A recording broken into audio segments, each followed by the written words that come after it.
Today on the Region Free Gamers podcast, we finally answer the question, when will there be a Paper Luigi game? The answer is never.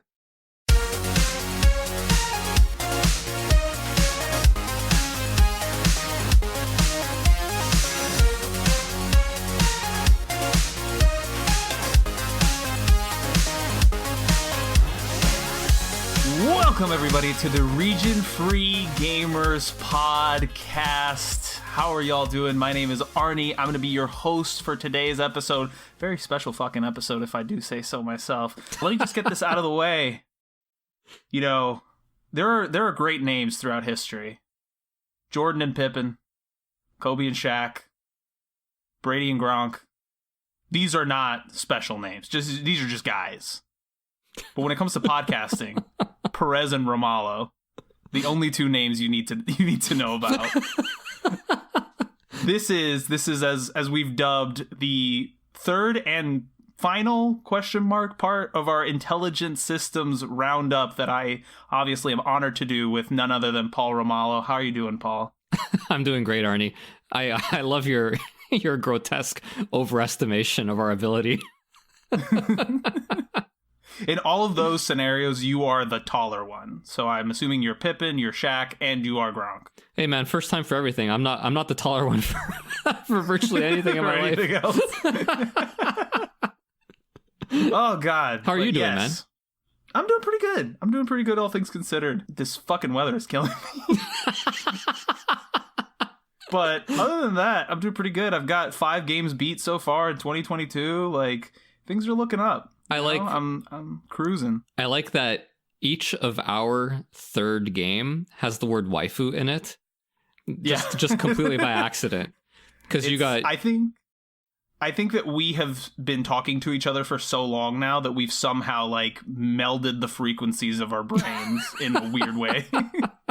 Not for anything good or useful, just in like very strange coincidences. Very strange coincidences. But I'm happy. I'm happy we've set up this. So on Discord with our patrons and listeners, we set up a spreadsheet so we can all track what games we've beaten this year, which is a great idea because by the time November rolls around, like I don't remember what I was doing in January, right? That's right. So I really like this idea.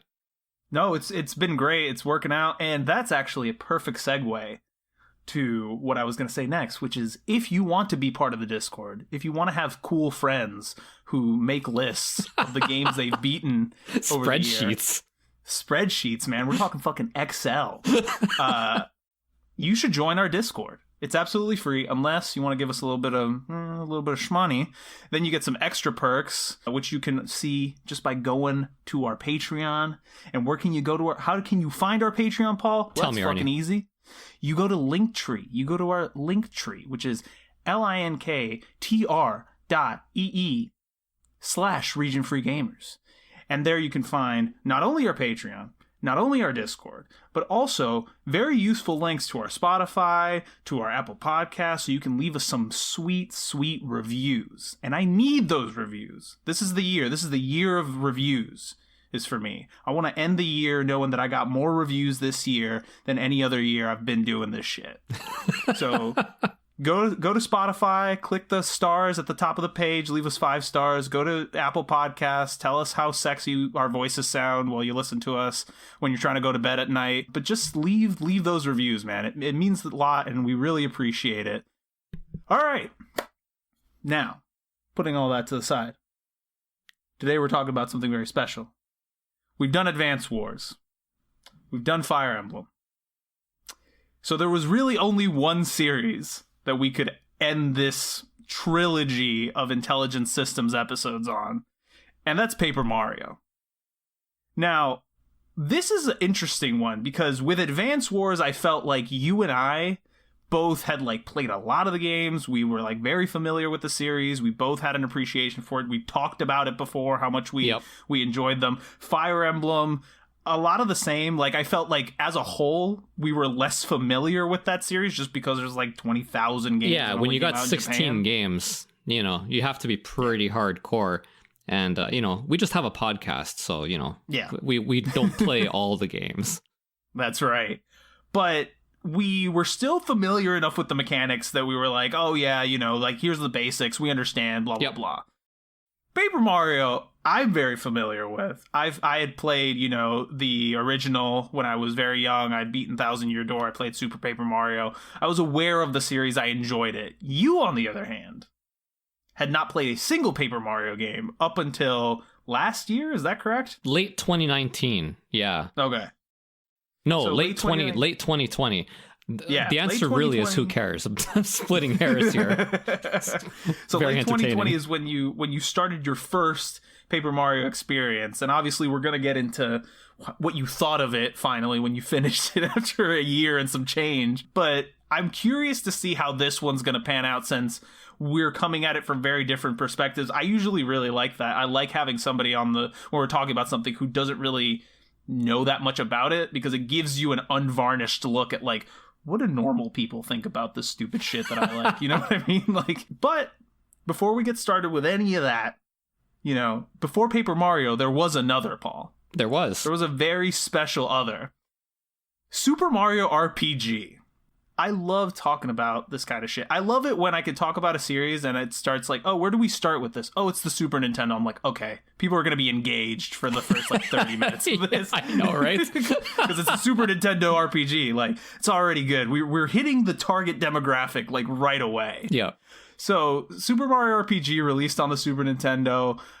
Japan, March 9th, 96. North America, May 13th, 1996. Europe and Australia got it in 2008 when it came to the Virtual Console. Why? Just because that's what they deserve. That's what they deserve. Why? Why do you keep antagonizing international listeners? This is a habit. This is a habit that started, I don't know, 8 months ago or something like that. You take these little shots. At first they were veiled.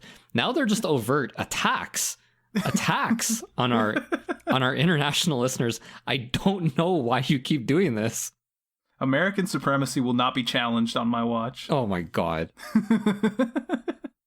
Please elect another reality star so we can talk about how great your country is. So obviously, you know, it was the final Mario game published on the Super Nintendo, which I did not know, and I think it's kind of a big deal that Nintendo was like, oh yeah, you know what the last memory of Mario for the 16-bit generation is going to be? It's going to be the Square published, the Square developed RPG. And it was also the final Super Nintendo game released by Square in America. Yep. Famously, the only market that matters. That's because Treasure of the Rudras and Treasure Hunter G were both released in Japan after Super Mario RPG, but nobody cares. It was developed by Square, no Enix at this point in the timeline, published by Nintendo.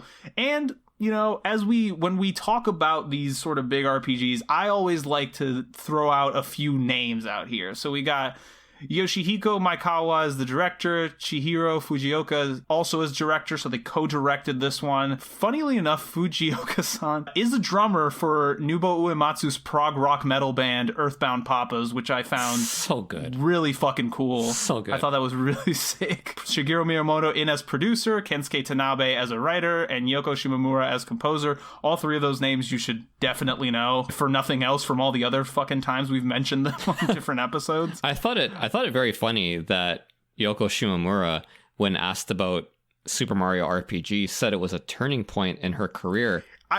And I'm like, you composed Street Fighter 2. Yeah, I was like mad shade at everything else you've done. The most iconic soundtrack. Guile's theme goes with everything. And Super Mario RPG is the turning point. It must have been like somebody from Nintendo interviewing her. I can only assume.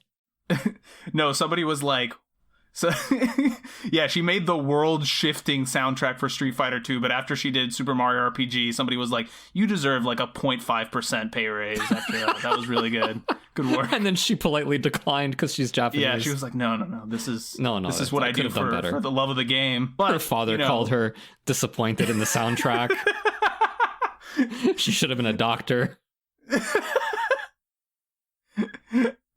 But ultimately, you know, what we have here is what Square did best in the 16-bit era. Turn-based RPG. Yep. Now, they also decided to make it isometric for some insane reason that they kind of explain, but I think that the visual style of this game looks really good. And the isometric perspective kind of works, even though personal belief, everybody who makes / enjoys isometric games needs to be imprisoned immediately. This is a virus that spread too far, and I'm glad that we are almost rid of it now. We're almost rid of the... I don't have the same issue with isometric perspectives that you do, but they do tend to lend themselves to mildly frustrating controls. Yeah, and it fucks me up every time. Yeah, and it's funny you mentioned the look. I played Mario RPG in the lead up to this episode, just to kind of like... to sound like I know what I'm talking about because I have a podcast. And I didn't really like the look that much. It was weird, really? Dude. Yeah, it was like Rare meets Square meets Nintendo, because you had the kind of like almost Donkey Kong Country-ish look. And it's kind of Play-Doh looking, isn't it? A little bit, like, yeah. Like clay or something. And Mario's eyes are like big and beady. I don't know. Yeah, this is not an on-brand Mario model. Yeah, no, it's a little bit strange, but it does. He does look very distressed whenever he looks at the camera. Yeah, a little bit though. But it's very much a Square game. Like the sound effects that they use are from previous Square games and so on. It's very much Square. It feels like Square with consultation from Nintendo and to a lesser extent Rare. That's kind of what it felt like to me, anyhow. Yeah, I thought, I played it for a few hours, and I did not beat it. I'm still in the process of I gotta go back to it. But I thought, at least from what I played, and this is going to be a running theme throughout this entire episode, is that they did a very good job at trying to blend platforming with the RPG stuff. And yes, even though part of me ultimately wishes, for all these games really, that they focused more on the RPG stuff, because we have Mario platformers. They exist. Yeah. I don't need any more of those. Mario RPG, yes, please give me more. But I think they did a competent job of not overdoing the platforming stuff and keeping the combat very accessible. It's if you played a Square RPG before, this is not going to be a huge change for you. Oh yeah, no. There's the tiny button presses and stuff, but other than that, it's go through your menus and click attack. I don't want to call it dumbed down, because that's kind of it's kind of insulting, but it is simplified quite a bit. Yeah, it's funny you mentioned the platforming and how it's okay, because I tell you, the only thing worse than an isometric game is an isometric platformer. Jeez, and there is some isometric platforming in this game, but. Yes. It's not onerous. It's only onerous in that it's isometric. Other than that, it's not terribly frustrating. I didn't really mind it. Yeah, they did a pretty good job with that. I did have one source of confusion though, and this is something that has bothered me for years. And don't get me wrong. Look, I mean, I'm aware that we have a resource on our computers and phones where we can type something in and find answers to virtually any question. Yet somehow, for the past 20 years or whatever, I've been baffled. Again, I have a video game podcast. I've been baffled because I didn't know what the difference was between Princess Toadstool and Princess Peach. Dude, so I was just about to talk about this. So I'm playing Mario RPG and it's Princess Toadstool, and I'm like, Princess Toadstool, what is going on here? Who's Peach? Where's Peach? This is, I gotta ask Arnie tomorrow. And then I got impatient and I looked it up. But what were you gonna mention? I was just gonna say that, because I was gonna mention something else and then talk about the characters, but I was gonna say regarding Princess Toadstool that even though I know that before she was Peach, she was Princess Toadstool, my perception of when that name shift happened is completely off. I was like, 96, she's been Peach for 10 years now. And it's no.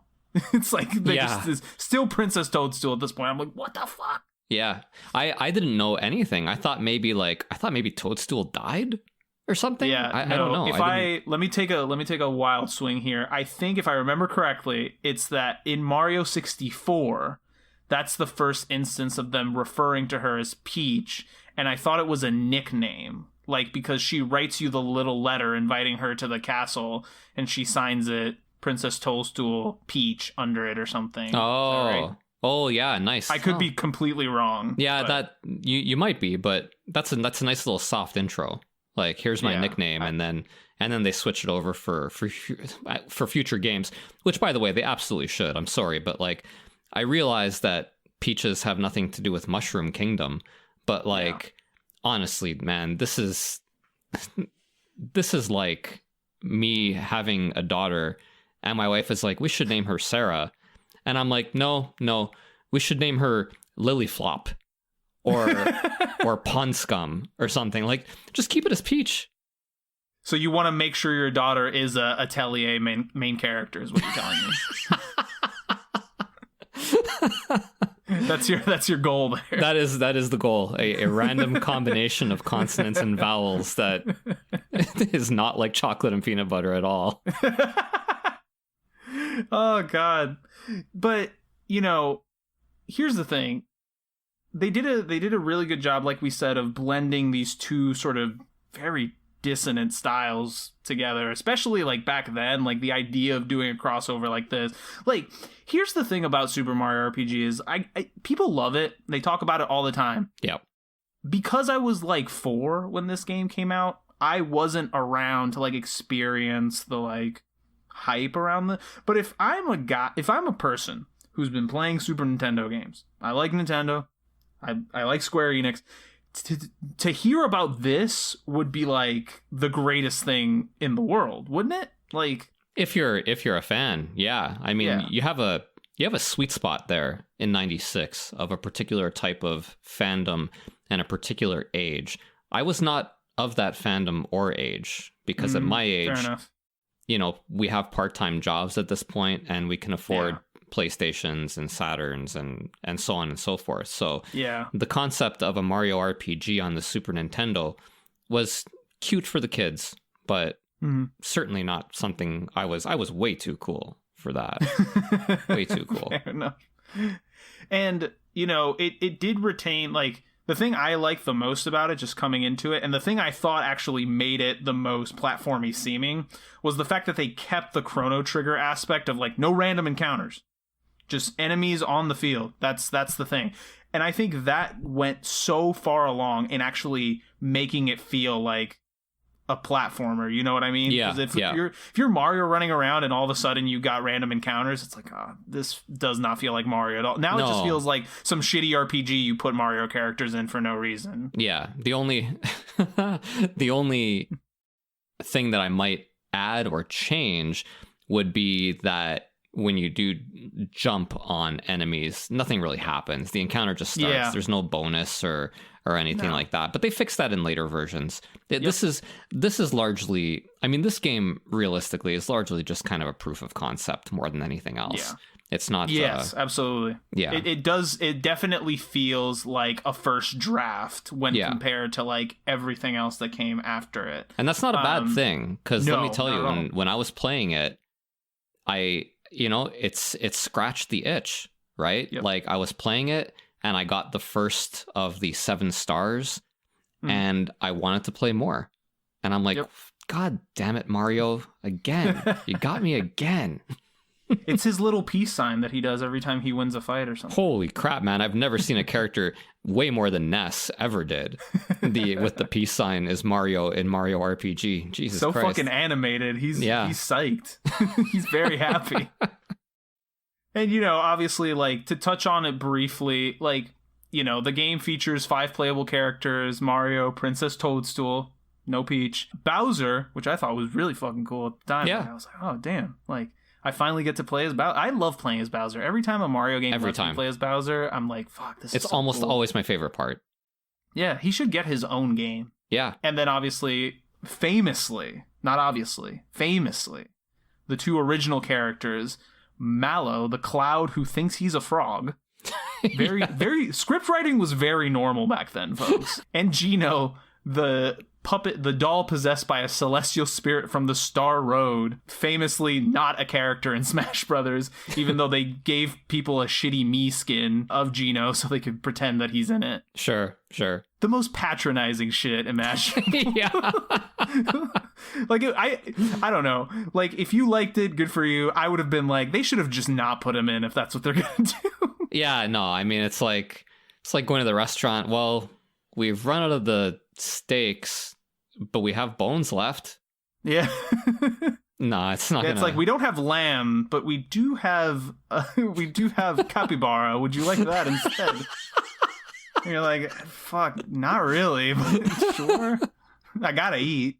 But yeah, other than that, standard Mario story. Guess what? Toadstool gets kidnapped. Ooh. I've never heard this before.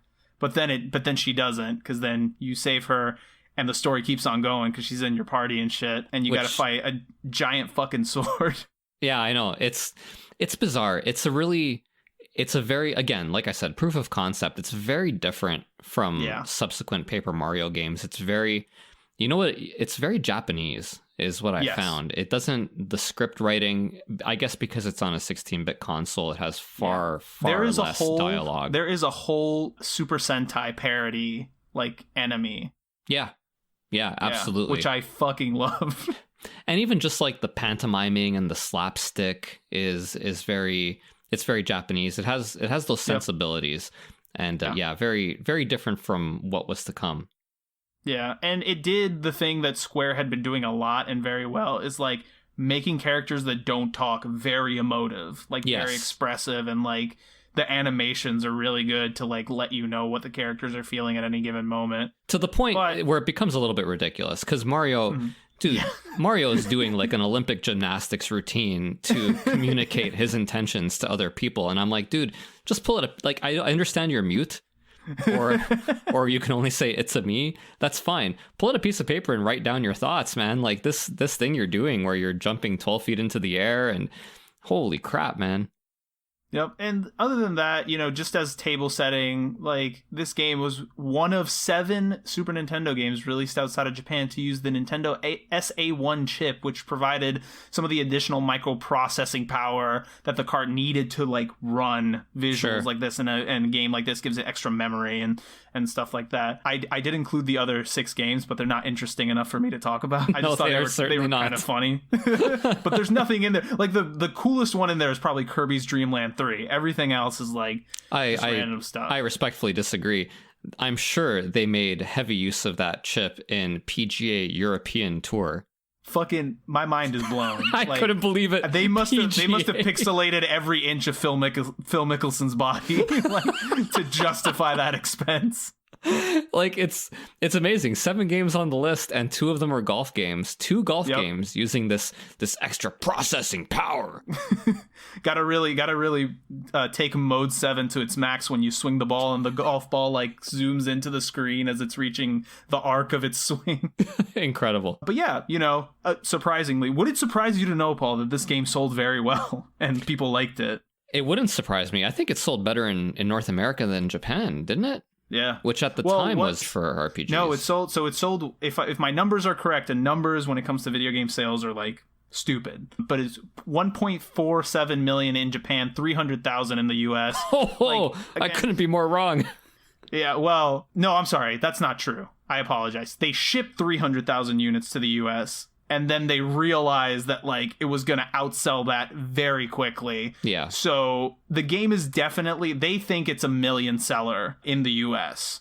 So it's definitely close. Right, but this is like, it's a strange time for RPGs. Like, whenever I look back at this time period, I'm like, why didn't this game sell like 5 million copies? And it's like, oh, because people didn't really like RPGs weren't the be all end all at that point yet. Yeah. Like 96, you're definitely getting towards like Final Fantasy 7's coming out soon. Yeah. Final Fantasy 6 has already come out. Like, there's stuff that's like, it's churning now, but it's still not at the height of what it was in the, I would say, mid to late 90s was probably like the golden age. But, 6th best-selling video game of 1996 in the US, was the most rented game in the US for 14 straight weeks. Like, it received a lot of praise for graphical presentation, the humorous writing, another big carryover through the Paper Mario series. And, you know, EGM named it runner-up for SNES Game of the Year behind Tetris Attack, which I thought was really fucking weird. Yes. I didn't realize Tetris Attack was that good. And they also got runner-up for RPG Game of the Year at EGM behind Blood Omen Legacy of Kain, which I haven't played. I know people love the Legacy of Kain games. I just don't know, or the Soul Reaver games, is that what they're called? Yeah. But I just don't know if that's like weird or I think it's weird, but I also know that Legacy of Kain series was really popular and sold really well. And it's not like the games were bad. I just don't know if I'd call them RPGs per se. But anyway, fair enough. We're splitting hairs. Those are two weird games for Mario RPG to be put behind: Tetris Attack and Legacy of Kain. Tetris Attack really did me in. I was like, "Fuck! I've heard of Tetris Attack. Is it really good?" I don't know, man. It's Tetris. Although, to be fair, that's what I said before I played Tetris Effect. When Ozzy was like, "You have to play Tetris Effect," and I'm like, "Dude, you have to simmer down. It's just Tetris. Like, what do I care?" And then I played Tetris Effect, and my life changed forever. Yeah. So, you know, I feel bad because I feel like I'm short shifting Super Mario RPG because it's just here to like preamble what I'm actually here to talk about. But ultimately, like, in my opinion, very good game. You should go play it if you can. Don't buy it. It's way too fucking expensive. It's like $100-something now, I think. But I think it's fairly easy to like emulate. And other than that, like, look after that cough, dude. It's a little bit stuck in my throat there. But, you know, it's here as the granddaddy that spawned the two children, Romulus and Remus. No. Who's the other guy? I don't know. I think you got it right. Remus and Romulus. Right. Romulus and Remus. Yeah. If you just say it with confidence, it doesn't matter if you're wrong. Cain and Abel, who would then go on to murder each other for supremacy. But we'll talk about that right after this break.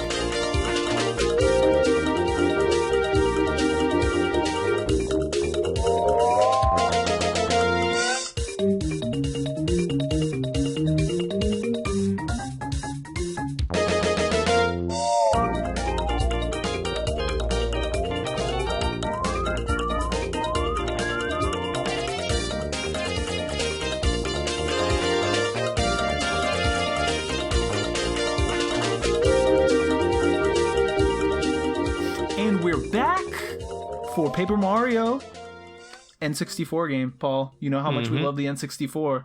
Love talking about it, love playing it, all day long. Love holding all three prongs of the controller at once with both my hands. With my hand and a foot. But yeah, Paper Mario, one of the countless RPGs for the Nintendo 64. Just such a fucking vast swath of library. When I'm reading about Paper Mario, there were like legitimate questions from legitimate gaming news sources that were like, is Paper Mario the best RPG on the N64? Yes. And I'm like, are you fucking kidding me? Of course it is. What else is there? Quest? I keep saying 64? Aiden Chronicles. Aiden Chronicles? Wait, wasn't there a Shadowgate game for the 64? Was that like RPG-ish, or was that like more point and click than RPG? Yeah. Fair enough. Yeah, no. If you want to have a good time, you should make an Excel spreadsheet of all the entire library of the system and organize it by RPG. Yeah. And just fucking marvel at the entirety. Do you think they put those RPGs in the big like JRPG book? Are they in there? Is there like a whole page that's like page 1375 Quest 64? I wonder. I actually haven't looked that far, but I have to assume yes, because they have... Right? That book is so thorough. It has all these super obscure PC Engine RPGs. Yeah. So... I guess the question is that a JRPG? Because that book is specifically JRPGs, right? It is. It is specifically JRPGs, and I'm not sure if Quest is or isn't. Well... We have more ideas now for future podcasts, Arnie. That's a question for another day. But yeah, Paper Mario, back on track. Japanese release, August 2000. North America, February 5th. PAL, October 5th, 2001. Like, it's Paper Mario, man. Like, I don't even know what to say about Paper Mario other than that I love it. It was like one of the first RPGs I played as a kid. I remember going to my cousin's house and them having it on the Nintendo 64. I had already played Legend of Dragoon, obviously.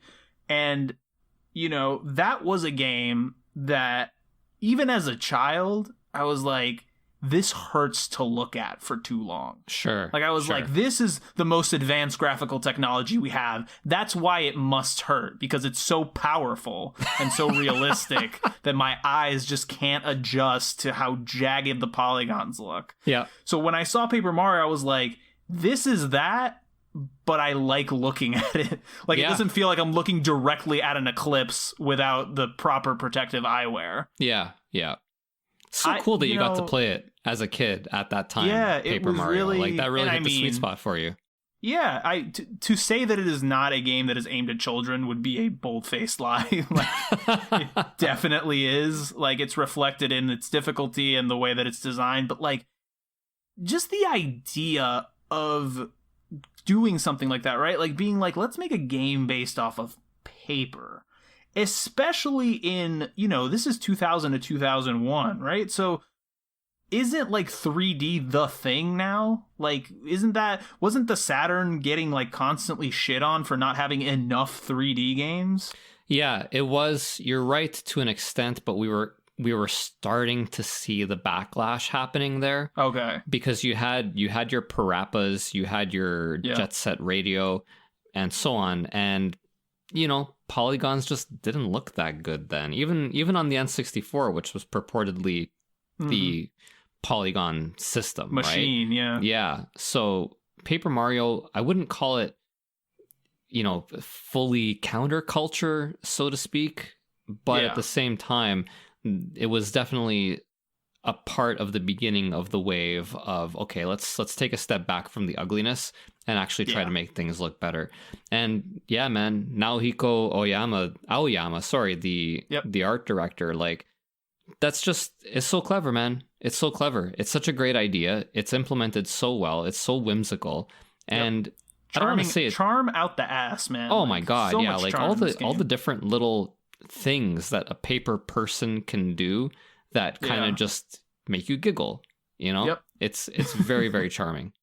Yep. And this was, I did forget to mention, this game was also released in China in 2004 for the IQ player, which we don't have time to talk about. What we never mentioned on the show was a China-specific model of the Nintendo 64, which hopefully we'll cover one day, not for today. Yeah, along with the Zephyr and all these other weird systems that we've mentioned on the show only once or twice. Yep. Obviously, developed by Intelligent Systems, our boys. Good going. Published by Nintendo. Apparently, Nintendo originally approached Square Enix with this project because they were trying to make Mario RPG 2. Like, they were like, sure, why change the formula that's broken? However, Square was like, you know, we're working on this stupid fucking game, Final Fantasy VII. Like, it's probably going to be lame and dumb and nobody likes it, so we don't have time to do your Mario game. I don't know what happened to that game, but, you know, the important thing is that Intelligent Systems stepped up and was like, we'll make the cool fucking Mario RPG game instead. Yes. Would you believe me if I told you that this was another game that was initially supposed to release on the 64DD, and it didn't? Shocking development. Shocking. Like everybody every other talks episode about now. Earthbound 64. What about Super Mario RPG 2? And, you know, you've got a lot of familiar names here as well. Shigeru Miyamoto, always in the room when these kinds of things are happening. Aoyama-san, as you mentioned, art director, inspired by Parappa the Rapper, Looney Tunes, Walt Disney. You can tell, like, this game is whimsical as shit. Like, it comes through. Yuka Sugiyoko, composing, should sound familiar. Basically worked on every Fire Emblem game. So if you're a fan of that series, you'll probably like the music in this game. Definitely different, but it works. It works for the style of game that they're going for. I mean, you know, and other than that, it's Mario RPG, but paper. Like, it's got the same sort of mix of platforming and RPG elements, made better in my opinion by the fact that it's not fucking isometric, so it feels a lot smoother to control. You move left to right, like, very simple, like, for kids. Like, kids would love this game. Adults would also enjoy this game, but it is easy. It's very fucking easy. Like, combat is easy.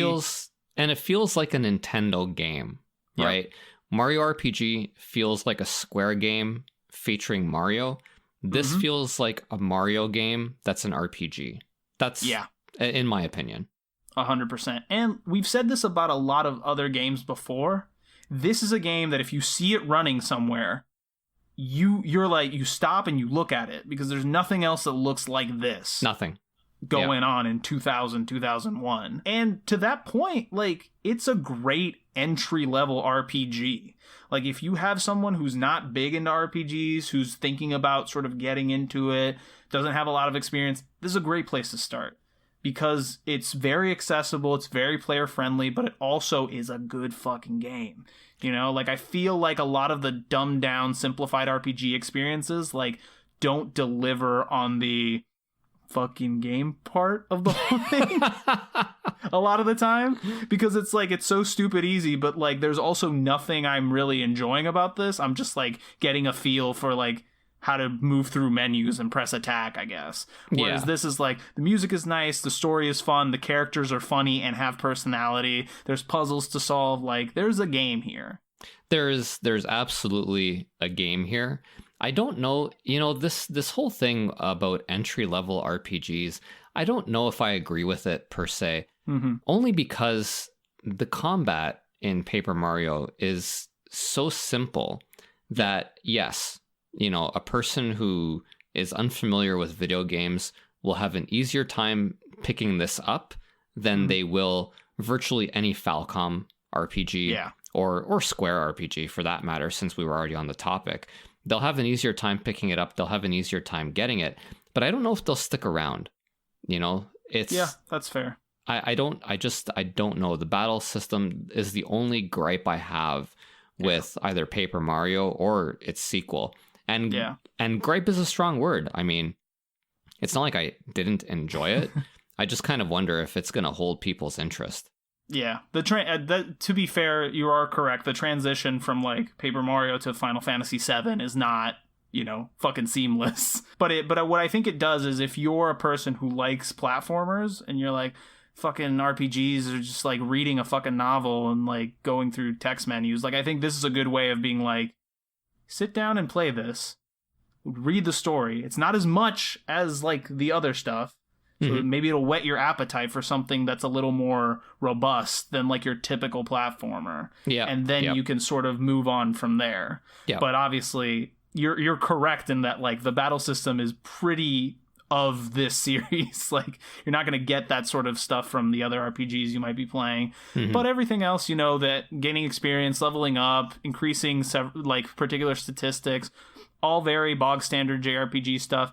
The thing that really sets this game apart, and I'm not going to really dig into it here because we're going to talk more about it in the sequels, is the partner system. You get partners that you collect throughout the story, and they help Mario in battle, but they also each have unique abilities that help you solve puzzles and overcome obstacles in the overworld.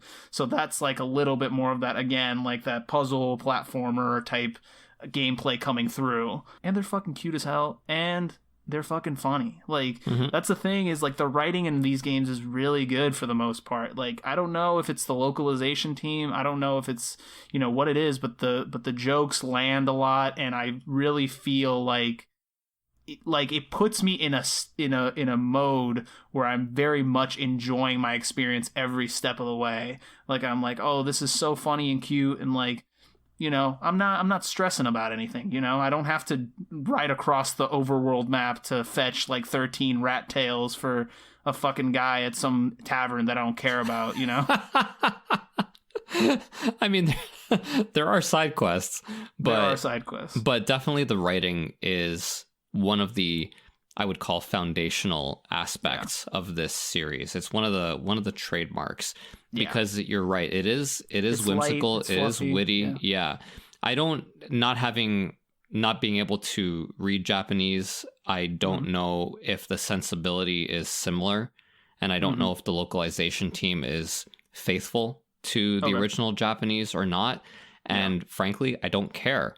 You know, whether they are faithful to it or not is not relevant. What matters is that the localization that we do have is really good, and it's fun, and it's full of, you know, it's look, I know that some of the later games in the series maybe some of the humor can be a little bit grating. Maybe some of the references to pop culture can be outdated.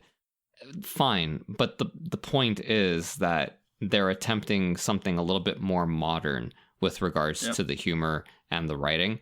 And largely they nail it. Yeah, absolutely.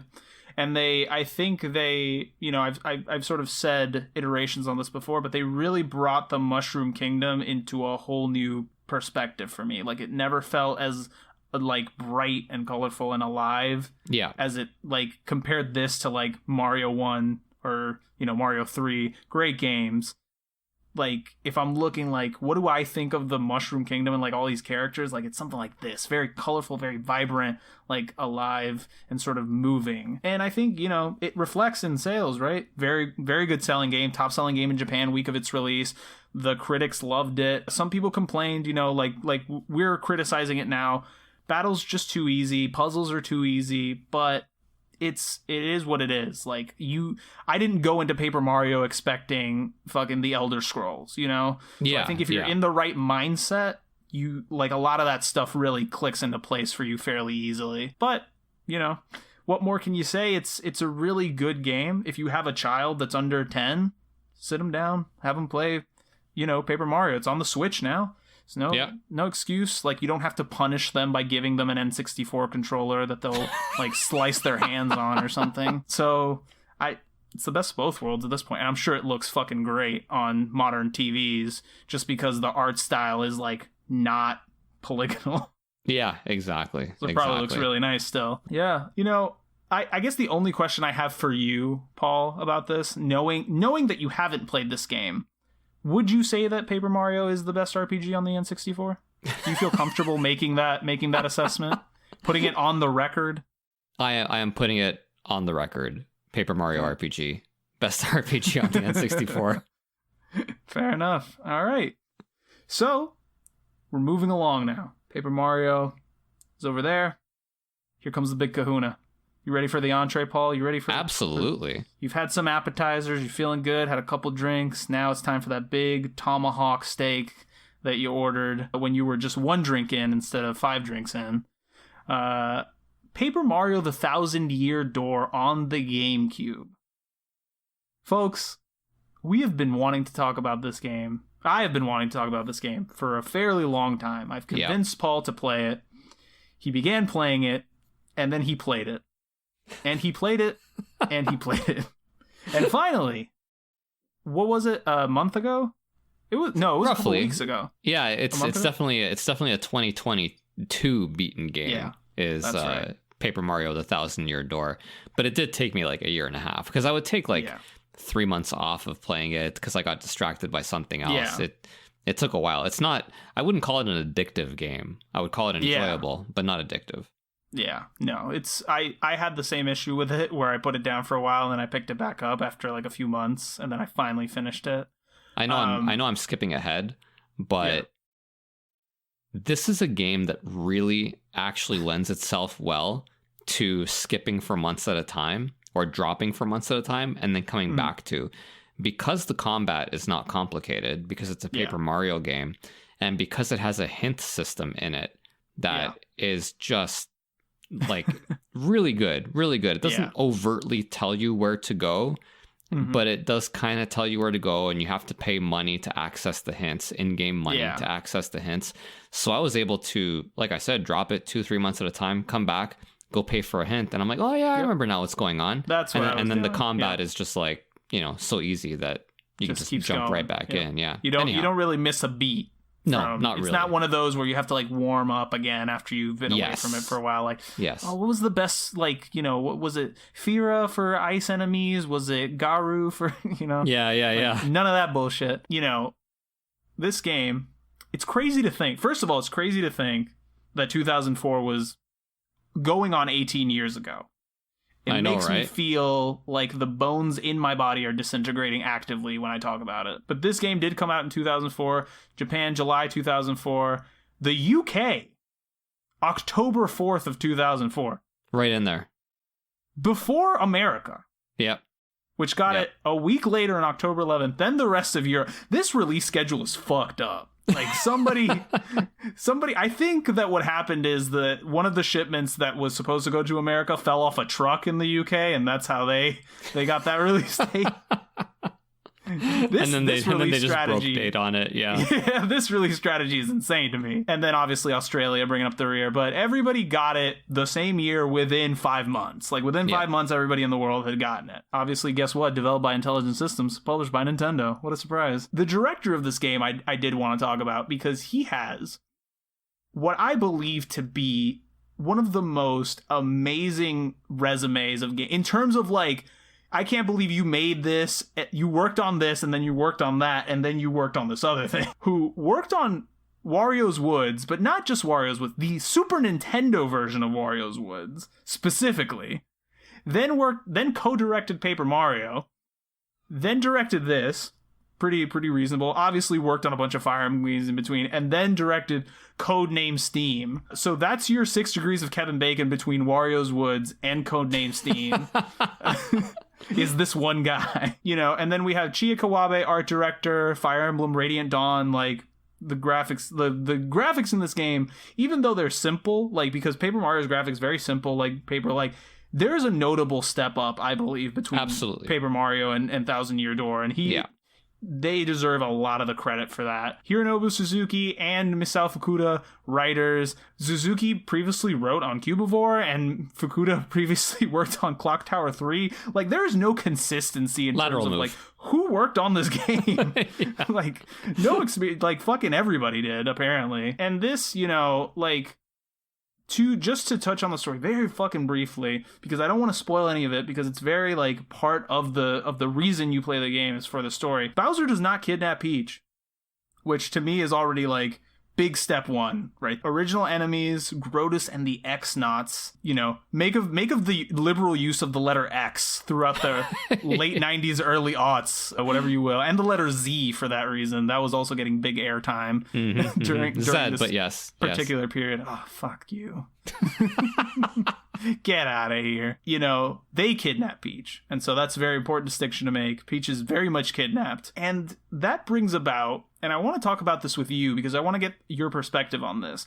Something that Paper Mario did that Thousand Year Door also did, but did a lot better, is that in between each chapter, as you're playing as Mario, you are then cut to playing as Peach for what I would term to be a completely batshit storyline that I ended up loving so much. Yeah. And I just wanted to get your take on, like, what was it like for you? Like, do you think that added anything to the story in terms of, like, let's break up the Mario with, like, these short sort of intermissions with Peach that are not as, like, more humorous, but add little bits of storyline to the overall narrative. Like, did you enjoy that? Did you think it was necessary? Did you think it was, like, tacked on? Or they don't push the story forward in virtually any way, shape, or form. Yeah, I really enjoyed them.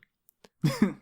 I did. Like, yeah. it gives Peach something to do other than being kidnapped for the 1000th time, which like, I mean, I was about to say I get it. I actually don't get it. I don't really get what the thing is with Mario and how much people love Mario. I just don't get it. Luigi number one, baby. Luigi always number one. I mean, like, but yes, just the whole thing, the whole IP, period. Yeah. And part of why I don't get it is because Peach is just getting kidnapped over and over and over in these games, and it's brutal. Like, it's, you know, by the time Paper Mario Thousand Year Door gets released, it's 2004. Maybe Peach should, well, I mean, she does get her own game, Super Princess Peach on the DS, but maybe she should be doing a little bit more than just getting kidnapped, right? Whoa. What do you call go-karting, playing tennis, playing golf? Like, these aren't good enough for you? The definition of tokenism, honestly, is what that is. So it's nice to see Peach get some kind of role, even if she is a prisoner. She is turning the supercomputer tech against Grotus and facilitating Mario's involvement in getting to the moon in a very fucking thing. Like, what if HAL 9000 like fell in love with you? It's so funny, and it's just because she's it's just because she's kind. She's kind to him. Yeah. Yeah, I was gonna shit on you for your your Doki Doki Panic 2 erasure, but then I remembered that was Princess Toadstool, not Princess Peach. and I mean, I don't know, that's a palette swap that's getting put in. It's not canon. Yeah. But, on top of Thousand Year Door does a thing that I really enjoy. And I've talked about it before on the show. And I think it's for me, it's the key to what makes a good sequel specifically. It doesn't reinvent the entire formula. Instead, it takes what was there, what worked before, and it builds on it, right? Yeah. Like, mechanically, if you go immediately from Paper Mario to Thousand Year Door, it'll take you like 2 minutes to learn the new mechanics, and then you're like, okay, everything else I get already. Like, I know instinctively what I'm supposed to do. You're hitting the ground running. Yeah. And that's what Thousand Year Door does. It adds a few more features, like you can upgrade, your health points, your flower points, your badge points, which is probably the biggest new feature, is badges, which basically are just equipment. Like it's Nintendo's simplified way of doing equipment. Yeah. You get a certain number of badge points. Each badge has a certain point allotted to it, and you equip them to add like new abilities or upgrade existing abilities or give yourself like new attributes. Yeah. It's pretty straightforward. It's not complicated at all. There's no like affinities to worry about, or like this X works better with Y and Y works better with, W or whatever. None of that. Like, they're very straightforward. They were like, people like the simplicity. Keep the simplicity. We'll add a few extra layers. Yeah. Make it seem more complicated than it actually is. It's not. And I think it works. I think it works really good. I like the badge system. Like, it's always annoying when I'm like, oh, fuck, I have like 3 points left over and the badge I really want is 4 points. Yeah, like, yeah. But what are you going to do? Well, what are you going to do is rearrange your badges. That's the beauty of it, is that it allows Paul's favorite thing, exploring, micromanaging his menus. Oh man, did I ever spend time with those badges, and just kind of like mixing, matching, and kind of figuring out what works and what doesn't. The only complaint that I have is that when you level up, there's no reason to do anything other than upgrade badge points, because there are badges you can get to upgrade your HP or your FP, your flower points anyway. So I think I upgraded HP and FP like once each, and then the rest of the game was just badges over and over. What a sick individual you are. Sicko behavior. That's all you have to do, man. It's just upgrade badges. You're not wrong. You're not wrong. And then the other big aspect of the game that I love, I'm going to get your take on this right now, is all the allies. All the cool allies, right? 7. Yeah. 7 allies. 1 optional ally, which I did not get, and I'm kind of pissed because I didn't realize she was an ally. She's so you good. Told me about it. But yeah, you got Goombella the Goomba, Koops the Koopa, Madame Flurry the Ghost, Yoshi, who is a Yoshi that you name, actually. I do not remember my Yoshi's name. I was going to ask you what yours was. Oh, mine. Because he's wearing underwear, I named him the Portuguese word for underwear, which is one of the funniest words I've ever heard in my life. So he was Cuecas, the dinosaur. I can't remember mine, but knowing me, it was probably like Dingus or something. Probably, yeah. I mean, you were a kid, so... No, this was like I beat this game like 2 years ago. Oh, well, still makes sense. Vivian, the other ghost. The other. Bobbery the Bomb, the Bob-Omb, right? Mm-hmm. Bob-Omb. And Miss Mouse, the optional secret character that I never unlocked, the mouse. Yep. Paul, this is a very important question, and people who have not played this game will not understand, but much like tarot cards or astrology symbols, I think I can derive a lot of biased information about your personality and how good a moral person you are based on who your favorite character is. So would you like to tell me? I hate you so much. I can make a lot of assumptions about your personal life based on the Because when I say Ms. Mouse is my favorite character, it clearly means that I'm a big cheater, because Miss Mouse is the character that points out where all the hidden treasure is if you just ask her. And once I found that, I was finding crystal shards everywhere. Fucking and it was left and great. right. It was such a delight. It was actually one of the most fun parts I had in the game. Because I didn't even know the side quest that I did to get Miss Mouse. I didn't even know that she was the reward, that her joining your party was the reward. I just kind of did a random side quest because I was a little bit, burnt out on the main quest. I just wanted to knock off a side quest. And so I picked one at random, and then I got Miss Mouse, and I was like, oh, wow, what a delightful surprise. And then you immediately were like, wow, I got Miss Mouse. Like, I didn't know you could do this. And I was like, fuck you, I didn't either. Yeah, I texted you immediately. Dude, she's so cool. Did you like her? And you're like, no. I didn't even know you could do that. But yeah, she points out... I butt stomped every single square of the entire overworld like a man. But yeah, that was a lot of fun. She was my favorite character. She just gets you so much stuff, and it's a surprise. And who doesn't like surprises? Other than that, it's Goombella, because Goombella, because she has this subtle low-level sexual chemistry with Mario. She's kind of always flirting with him a little bit, I know Peach is out there, but Mario's a popular guy. Maybe he needs a side piece, and Goombella's right there, just giving him the green light. So there was always like this Ross Rachel will they won't they with Mario and Goombella. That's true. And she is like your first party member, so I feel like there's more of a connection with her throughout the whole game, since she's always been there from the jump. I feel like Mario gets hit on a lot in this game. Like, I feel like Flurry does it too. Oh, yeah. I don't think Vivian does as much. Well, Vivian's incorporeal. Like, she can't, she true. can't, so... Mario. But no, I think mine is... Bobbery. I think Bobbery is my favorite. Something about a surly old sailor man who just explodes. You gotta figure he's probably divorced. He probably has a couple of kids, like, just hanging around that he doesn't really talk to that much. You've forgotten his wife died. Oh shit, that's right. Oh well, now I feel wow. That's poor Bobbery, man. Jesus Christ. He is a very faithful and loving husband. That's a type of divorce.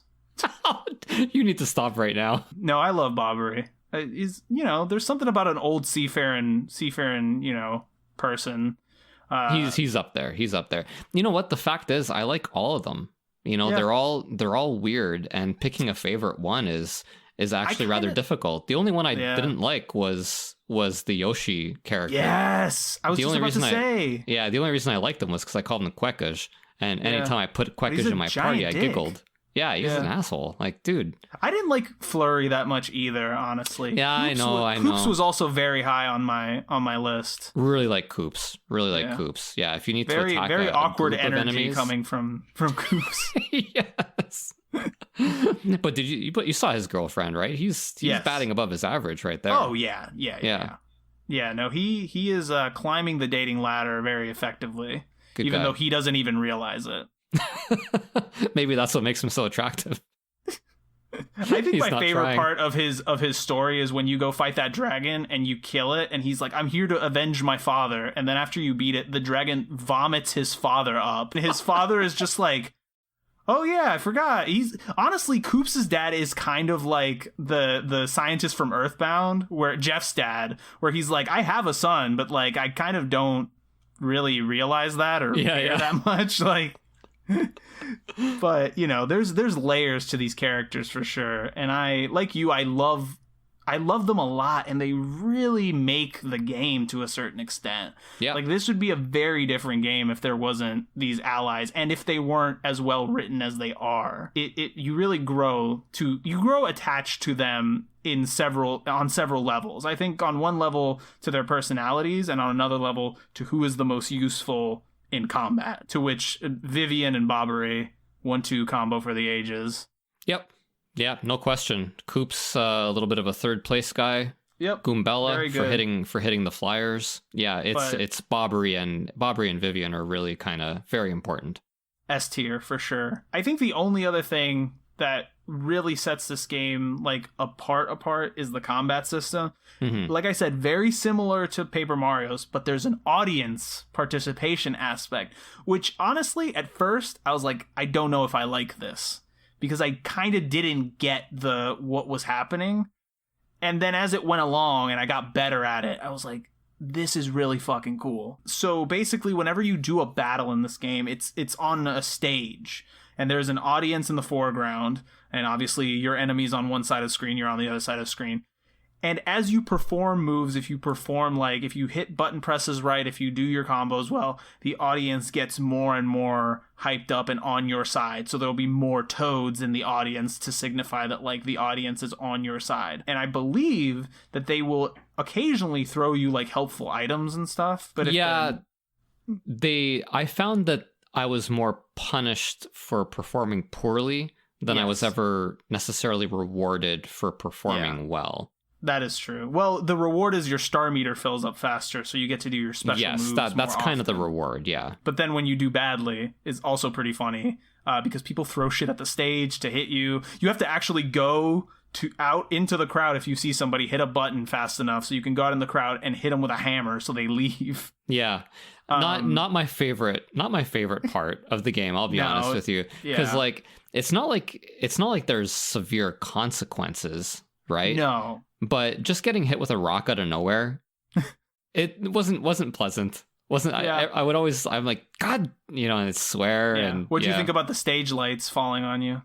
It drove me nuts every time. Drove me nuts every time. Because I think I managed to successfully avoid the stage lights falling maybe 10% of the time. Yeah. And then 90% of the time, I hated myself for not seeing it happening sooner. Because they do give you a visual cue that this is going to happen.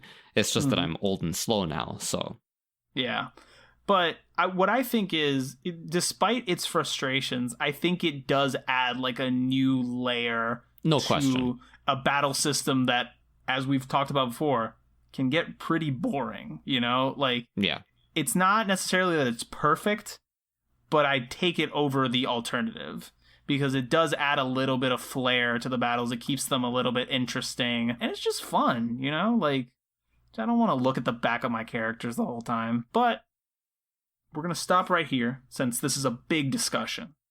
We're going to stop it right here. When we come back, we're going to finish talking about Thousand Year Door. And we're going to roll right into Super Paper Mario. So keep it locked right here.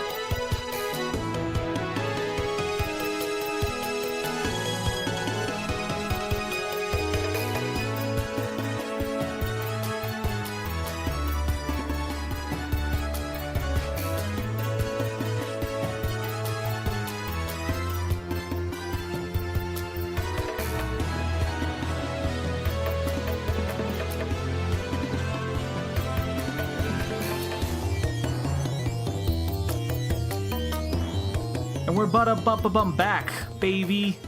Still talk about Paper Mario. Still talk about Thousand Year Door. Because I don't know about you, I've got some things to say about this game. There's a lot. Yeah, there is a lot. It should have been its own episode, but anyway. It really should have, but you know, that would make us good at podcasting, which is not what we were meant to do, clearly. One thing that I didn't get to talk about in the first half, and I just want to throw it out here real quickly, because I think a lot of people will be very confused by the statement. This game does such a good job at using paper. Like the concept of Mario being made of paper, which is weird to say because you're like, yeah, he's fucking paper in the last game. But the last game is just like, he's paper, that's it.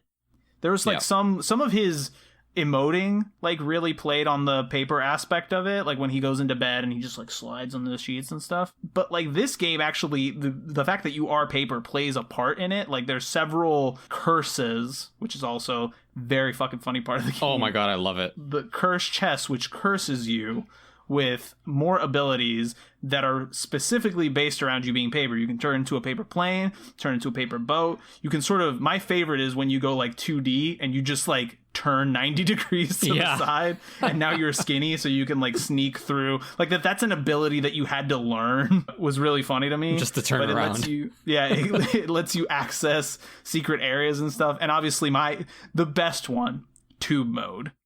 When you just roll yourself up into a tube. Yeah. It's fucking awesome. And it's like the fast travel. Like if you want to go fast, go to tube mode.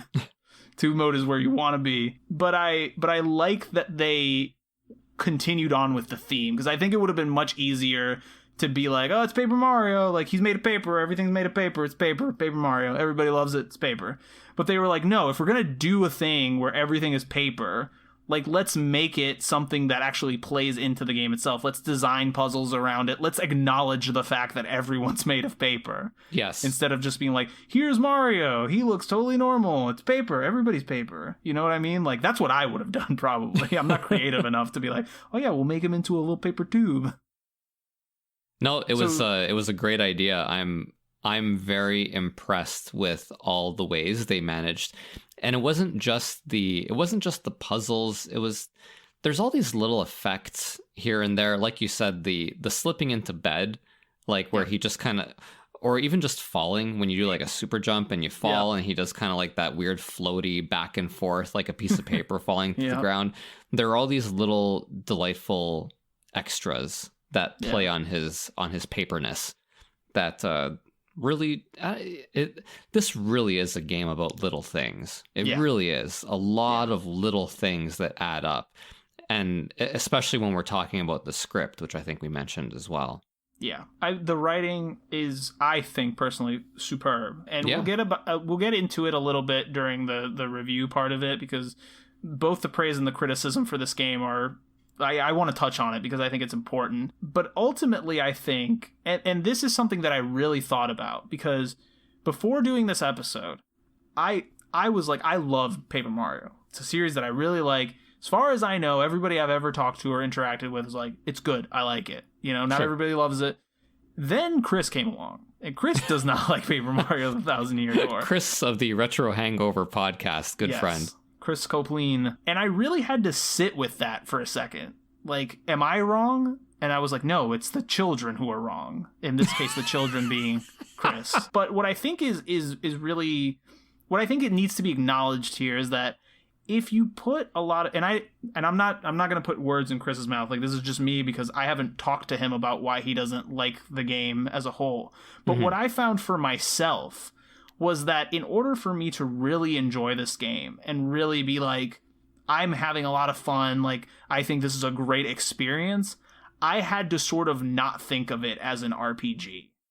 Because when I thought about it as an RPG, and when I really put that when I got in that frame of mind, it was a little disappointing in terms of, like, the battles just aren't satisfying, really. Like, the leveling up system and the badge system is good, but it's very simplistic. Like, if you're a veteran of games like this, I can definitely see how this game can just bore you to tears if you're not really invested in the story or the characters. And admittedly, it's hard to get invested in the story when it's Princess Peach gets kidnapped for the 12,000th time by some large man who's not Mario. Yeah. So I can definitely see that aspect of it. I guess I'm wondering, from your perspective, Paul, you played this game, you know, within the last year or two, and you are someone who I think is very well versed in RPGs from way back in the day. Like, you've gone from Phantasy Star all the way to Persona 5.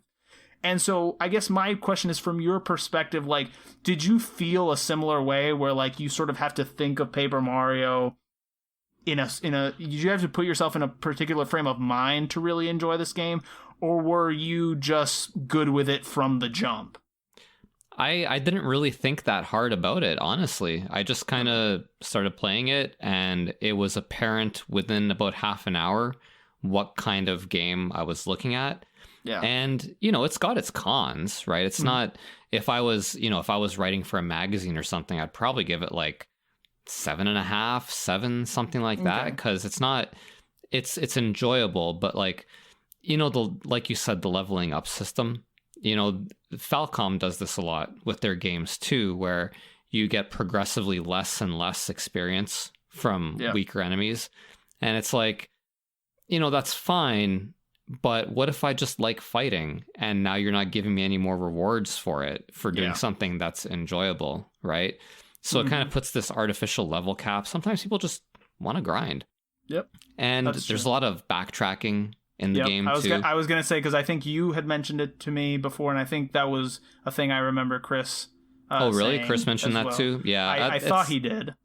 Well, it wouldn't be surprising to me anyway. There's definitely quite a bit of back and forth, and the walk speed's pretty good. You know, you're not, but it's also not great. Like if you no fast travel. I mean, there are some pipes and stuff, but they don't appear until way later in the game. And like, they can I needed be that shit 30 too. hours I've ago. definitely gotten lost in the underground, like trying to get to the right fucking pipe before. Yes, yeah. Rogueport is not super friendly for navigation, and on top of that, if again you drop the game for 2 or 3 months, I was going to say that's the detriment of stepping away for too long. Yeah, because like there's a lot you can pick up in very quickly after you're 2 to 3 months away, except for navigating through Rogueport, which is the main kind of hub town in the game.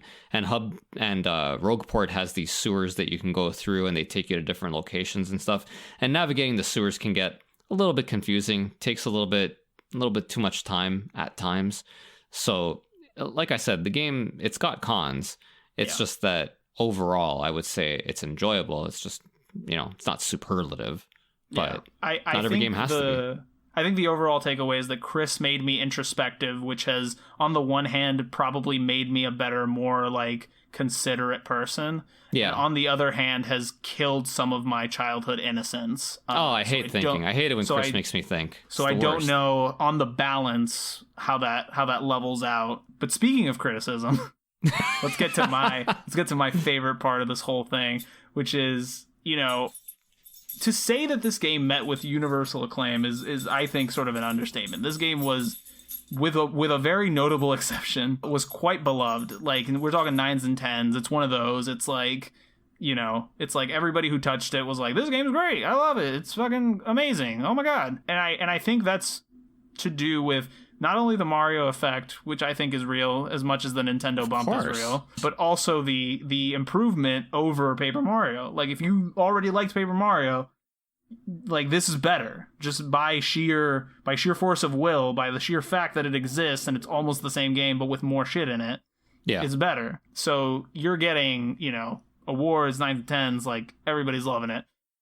The story and characters were played a lot. Some critics thought that the game had too much text, which I thought was really fucking weird, because this is a criticism that follows the series, like, through, like, even the more modern stuff. And I'm like, bizarre. What's the limit? Because, okay, I understand that, like, if you're coming in for Mario, like, sitting for 5-10 minutes going through, like, text screens, it's a lot. I've played fucking Trails of Cold Steel, so, I'm okay with pressing the X button for a little while and reading some story. But I guess that wasn't people's bag at the time. They were like, oh yeah, it's a lot of text. It's bizarre. Like, I have levied that criticism against a role-playing game only once ever.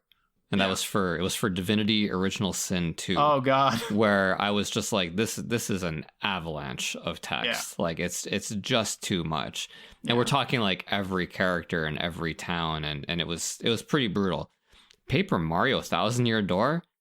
No, not the offense that we're talking about. IGN also weirdly questioned the lack of voice acting, which was weird to me on two fronts. One, I mean, God bless Charles Martinet, you're a legend. Sure. I don't think Mario is necessarily known for his, like, verbosity. Like, I wasn't fucking expecting Mario to come out here and, like, have fully voiced RPG.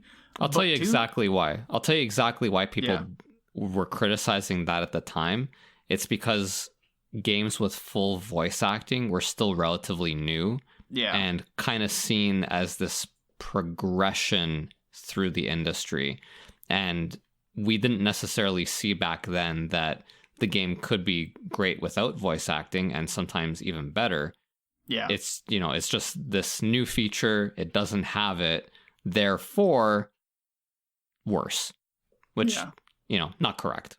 Yeah. I would have liked it if they had full voice acting, but every time the character talks, there's like a dull sound of crunching paper behind them, because they're made of paper, so if they're talking... Oh, also, if the person who voiced all the Toads was the same one that voiced him in the cartoon. I haven't Mario, heard this. where you going over there? Oh my god, he's like a Jersey. You're right. If I remember correctly, he was like a Jersey kind of dude. Yeah. Oh, that would have been so good. That I can lament. That's a criticism. That's taking me from a 7.5 to a 7. Was not including. They bring Jersey Lou to Albano back to do Paper Mario.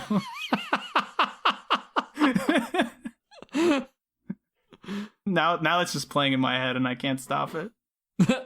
But yeah, so, besides all that, game was Japan's best-selling game the week it came out. 409,000 units in Japan, 1.23 million copies in North America. Was player's choice, so over 1 million copies worldwide. It did the things Nintendo wanted it to do, especially for a spin-off, I feel like. Despite all this, there's one review and one rating that we have to take 5 minutes to talk about. And that is Game Informer's 6.75 rating out of 10. It's got 2 decimal points in this fucking rating. That's how specific it was. And let me say, the 6.75 as a number, not terrible. It's not even the worst review. I know, it's a perfectly fine score, but the review itself, anyway, you'll get to it. Yeah, I mean, not to read all of it.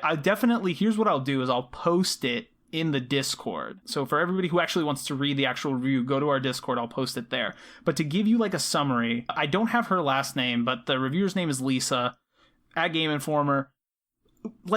Overall, the complaint mainly seemed to be this game just isn't well written. It's not funny. It's boring. She called it the million-year bore, which I was like, okay, that's kind of funny. They should have hired her. But overall, she was just like, yeah, I thought it was really quirky and fun, and the visuals were great, and then I fought the first boss, and it was really cool, and then something terrible happened. I had to sit for 15 minutes of push A to progress text dialogue, and none of it was funny, and it was bad, and I hated it. And I was like, weird, because I don't remember that ever happening. But I mean, overall, like you said, not the worst thing. She's like, everything's good except the writing, which is honestly probably the most subjective aspect of the entire game. It's the last thing, literally the last thing I would criticize about the game. Yeah, it's the best aspect of the game in my opinion. But she overall she didn't say it was a fucking garbage fire that you should hate yourself if you play it. I've seen worse reviews for worse games, but the thing that always is everybody's the 6.75 review, blah blah blah. But then Game Informer had this thing which I didn't know was a thing, where they have a second opinion, where they bring a second reviewer in to also review the game. And this guy was like, oh, 6.75. How about 6.0, motherfucker? This game sucks. And he was straight up he was also yeah, the writing is bad, but also this game is for children and it sucks. You are a lame if you play this game. And I am. Yeah. He starts the review by being I have expected a decapitated Yoshi head in my bed after I insulted this game. So he already knows what he's about to do. And then he just goes off. Now, this prompted some level of backlash from fans. I was not on the internet this game. Yeah. I don't believe you. I don't believe you. Was Twitter around in 2004? Ooh, might have been. You might be a couple years early. Yeah, you probably want to go to Something Awful or something like that for the hot takes on that review. But there was some sort of backlash. I wasn't aware of this game at the time, so I don't know how extreme it was or whatever. But it eventually led the second reviewer, whose name is Jeremy Zoss, I believe, and he is he's an associate editor at IGN. So he goes on the Game Informer forums, apparently, and he posts the following.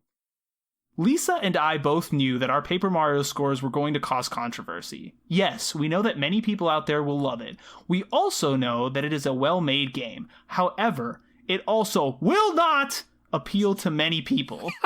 I would safely say that more people will dislike it than like it. Why? Like we said in the review, it's a very kiddie game. Its target audience is clearly young gamers. I would say 10 and under. I should also point out that when you start the game in Rogueport, There's a fucking noose like hanging right in the middle of town. The first right in the middle of town. I couldn't believe it. I was like, this ain't my mom's, Mario. Bobbery's wife died. The Yoshi you find, like, you find him because you enter like an arena death match, like gladiatorial ring. Yeah. And dude, let's not kid ourselves. The Goombas are basically penis heads. Yes. Like this game is rife with peni everywhere. So the review goes on. For that reason, we had to score it low.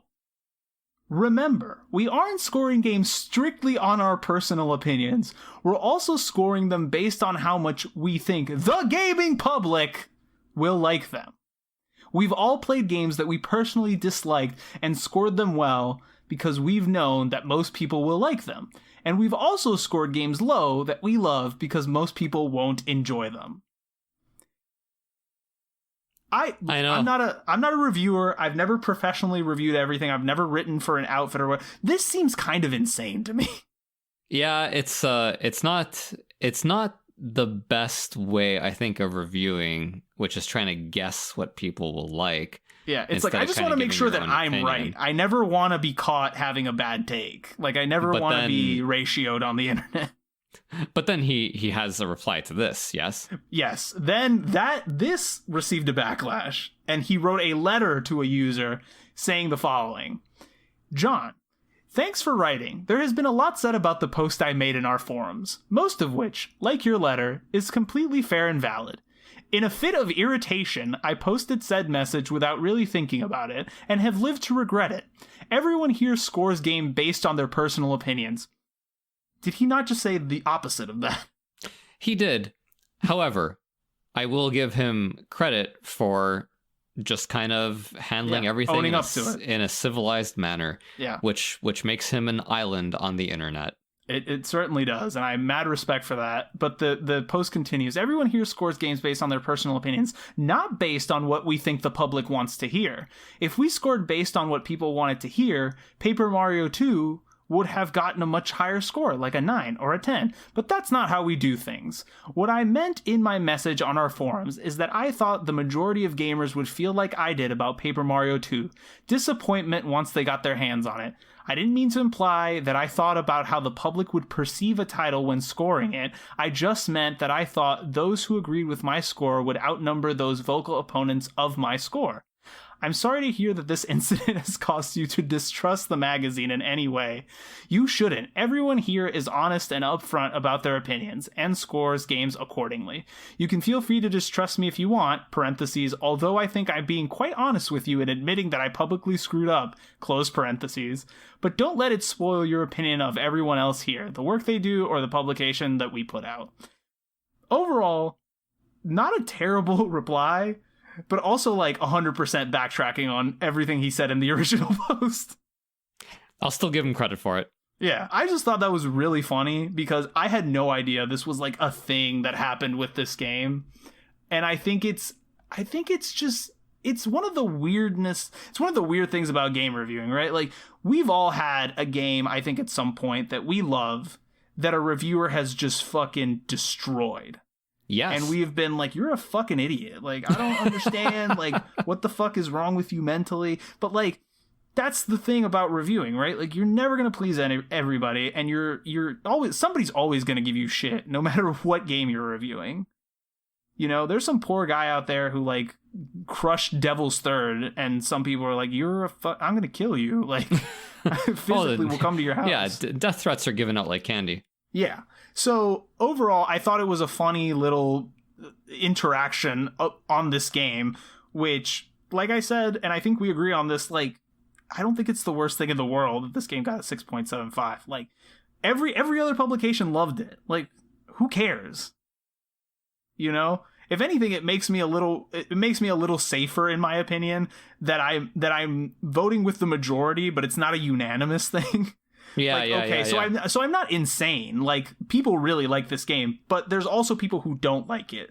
Therefore, it means that like it's somewhere in the middle, right? Like it lands somewhere for somebody, and it's okay that I really like it and somebody else really doesn't. If that makes any sort of cryptic sense. You're halfway. But, you know, just to close out, I think, personally, Paper Mario Thousand Year Door is everything you'd want in a sequel to Paper Mario.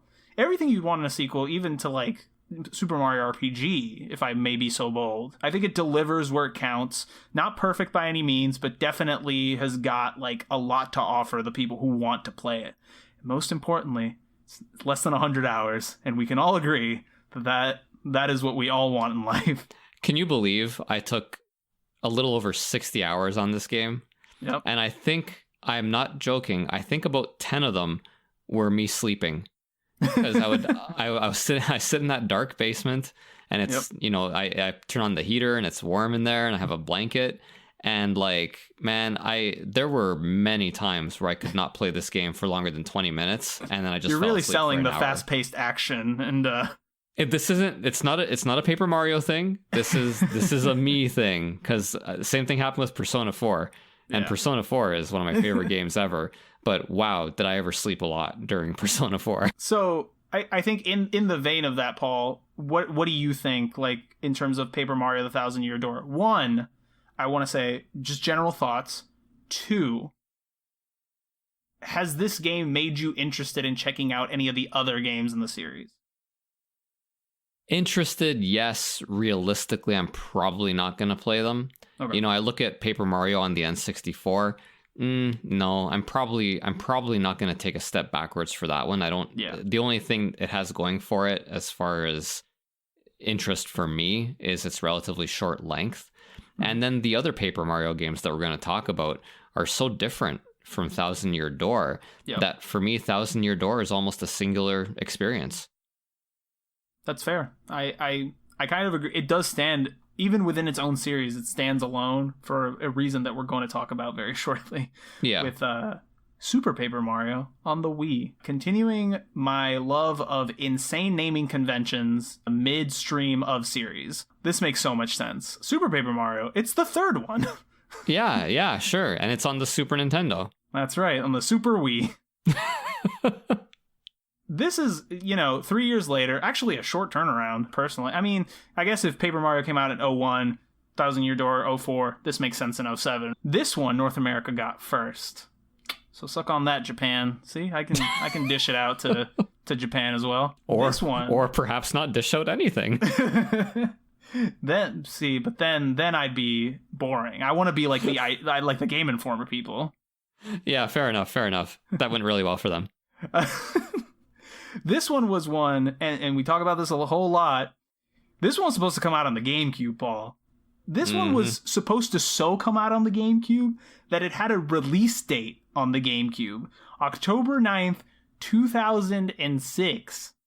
And then guess what? Nintendo was like, I think we should release it for the Wii instead. And so I'm assuming there was not that much of a transfer from one to the other, because it came out the next year in 2007. And this was a strange one. It was supposed to be one of the last first-party games for the GameCube, and what it ended up being was the first Mario game released on the Wii.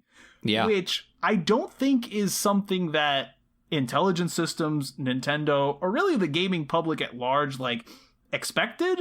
You know what I mean? I feel like the first Mario game on a Nintendo system is a big thing, Yep. Like Super Mario World, Mario 64, Super Mario Sunshine, Mario Odyssey. Between those two, what was the first one on the Wii U? Oh, Super Mario Brothers U, maybe? Maybe Mario Kart or something. The Wii U is it's sorry, Chris. Dark hole. But then Super Paper Mario, it's strange, it's weird. But it's very weird. Weird. Unquestionably the right choice. It was to delay it for the Wii.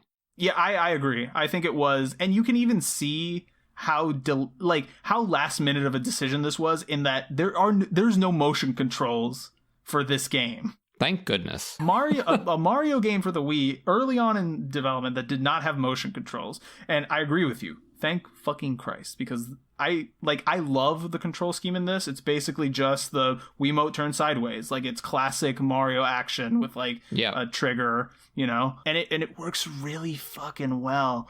Like, again, developed by Intelligent Systems, published by Nintendo, same director and art director as Thousand Year Door. It shows. Like, the game delivers. Miyamoto stepping back for this one.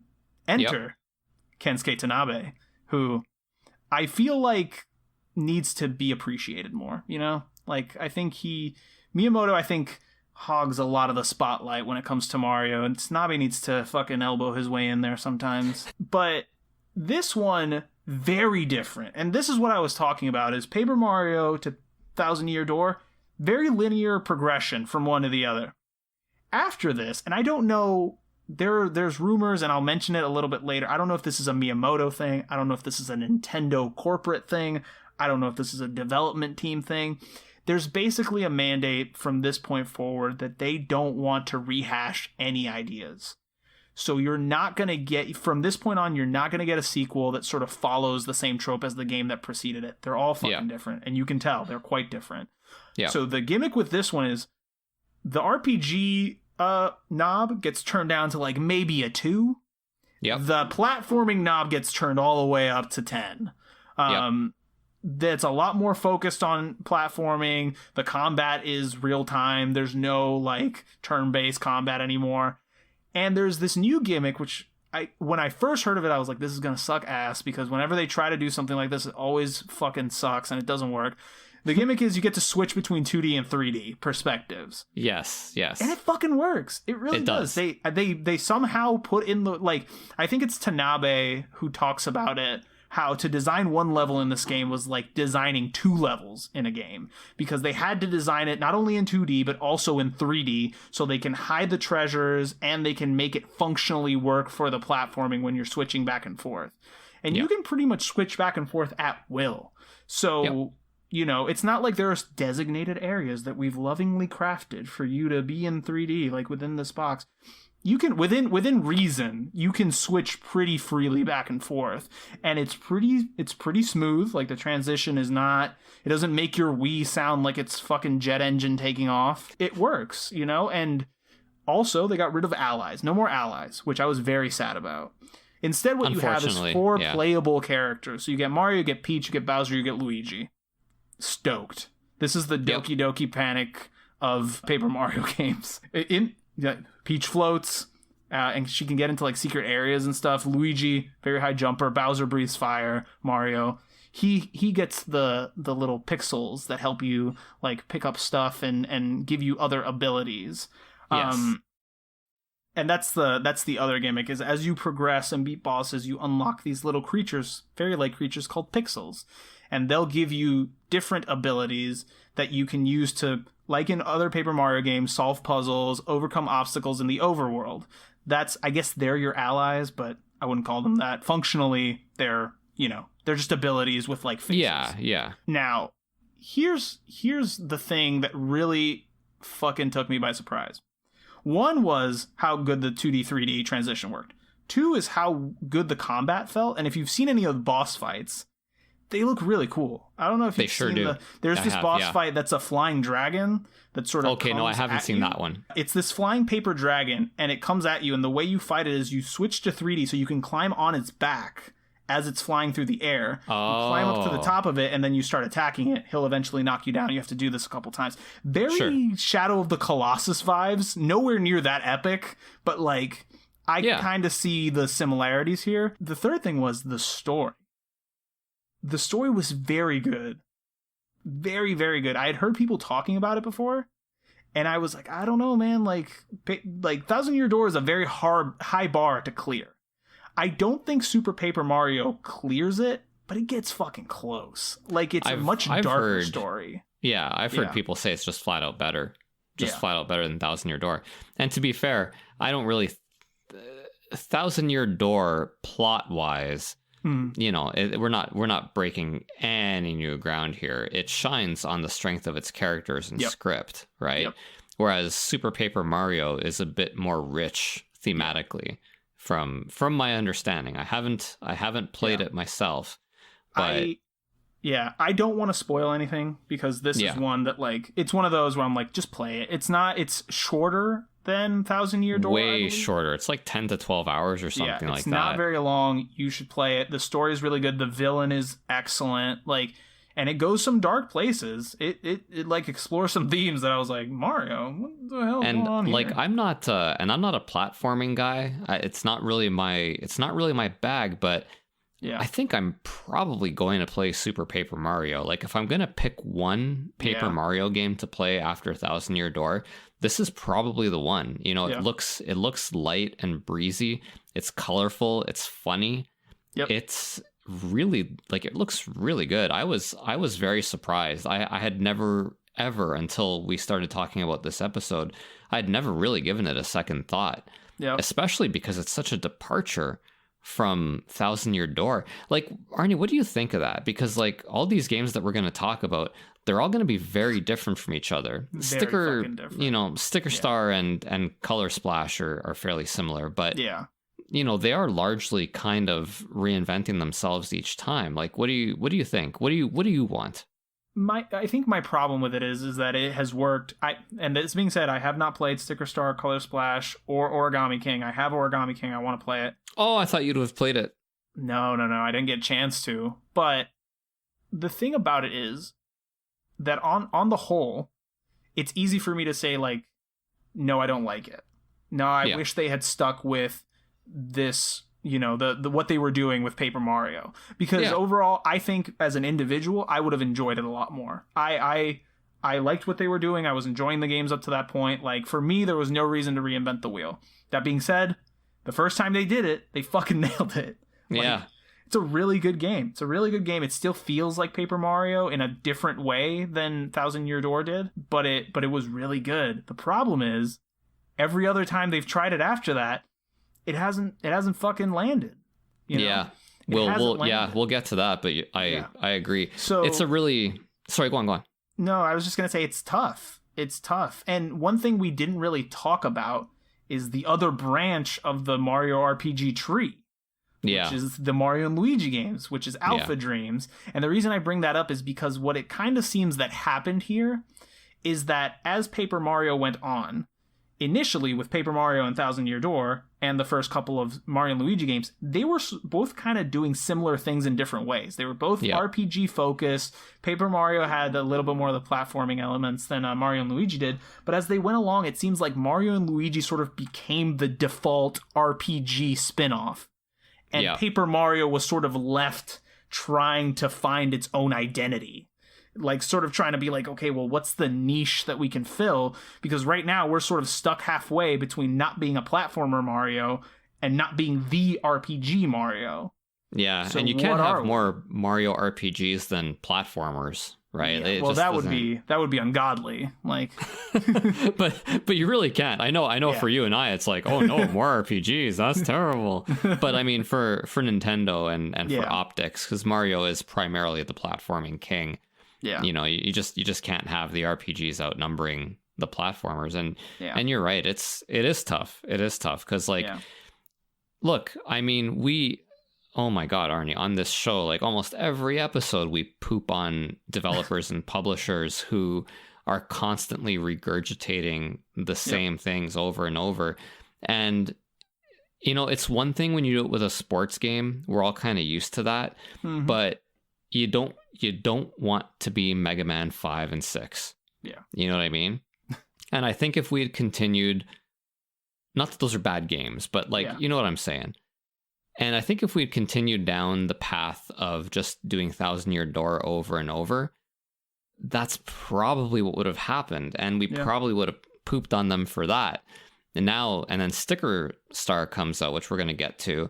And instead we poop on them for that. They're kind of screwed either way, and it's a little bit sad, isn't it? Yeah, and if I'm going full speculative mode, I don't think Fire Emblem bears more, I think that Fire Emblem bears more than a little responsibility for what happens here, because if you look at the release schedule, like if you look at Alpha Dream, Mario and Luigi is like the thing for them. Like, they have one or two other games, nothing of like really note.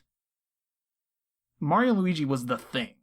Like, Alpha Dreams had like some earlier stuff before they started doing Mario and Luigi, but once that happened, That's the thing. That's where it's going. Whereas Intelligent Systems had at one point, it could be argued, 3 big franchises they were trying to juggle between Advance Wars, Fire Emblem, and Paper Mario. Yeah. Advance Wars fell off first. And I think once it was the Paper Mario and Fire Emblem very quickly took over as like the number 1 IP for Intelligent Systems. And once I think, those sort of resources get diverted from maybe Paper Mario Thousand Year Door to some more Fire Emblem stuff, maybe that's why you're seeing like a lot of these stranger games come out, because the focus isn't laser focused in on like Paper Mario. Now it's here's Fire Emblem that we have to like keep up, and those are fucking like work intensive games. That's not a game you can pump out in a year or so. Like you gotta put some man hours into a game like Fire Emblem. A Super Paper Mario, not being a game developer myself, but just kind of from the outside looking in, I cannot imagine that Super Paper Mario took more resources to develop than your average non-Game Boy Advance Fire Emblem game. Yeah. Now that being said, it's still Mario, so I'm sure that Nintendo is watching it. And they're not letting that out unless it's polished. So I'm not trying to say that like, they've got fucking interns coding, Sticker Star or whatever.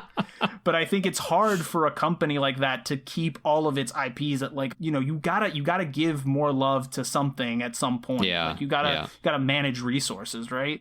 So I think that it's strange that like 04 to 07, maybe the last quote unquote good Paper Mario games come out. And then after that, it's fucking Fire Emblem. It's all Fire Emblem, Radiant Dawn, Awakening, fucking Path of Radiance. Like, I don't know. Maybe I'm just being Charlie in the fucking room tying the red strings together and smoking cigarettes. Maybe. There's probably a little bit of that. I mean, because not to like beat this conversation into the ground, but like Fire Emblem wasn't the A-tier IP that it was until Awakening came out on the 3DS. Yeah, and that is true. That's into the 2010s. Like that's 2012, 2013, right? Yeah. And we're still kind of working on Super Paper Mario circa 2007. So it's really hard to say either way. I think the bottom line really is that we can't blame them for innovating. We can't blame them for trying new things. Yeah. And maybe we should take a break, and then when we come back, talk about those new things, eh? Yeah. I think just to wrap up real quick, very beloved, sold well, fucking play it. Game Informer gave it a 9.5. All right. See you guys after the break.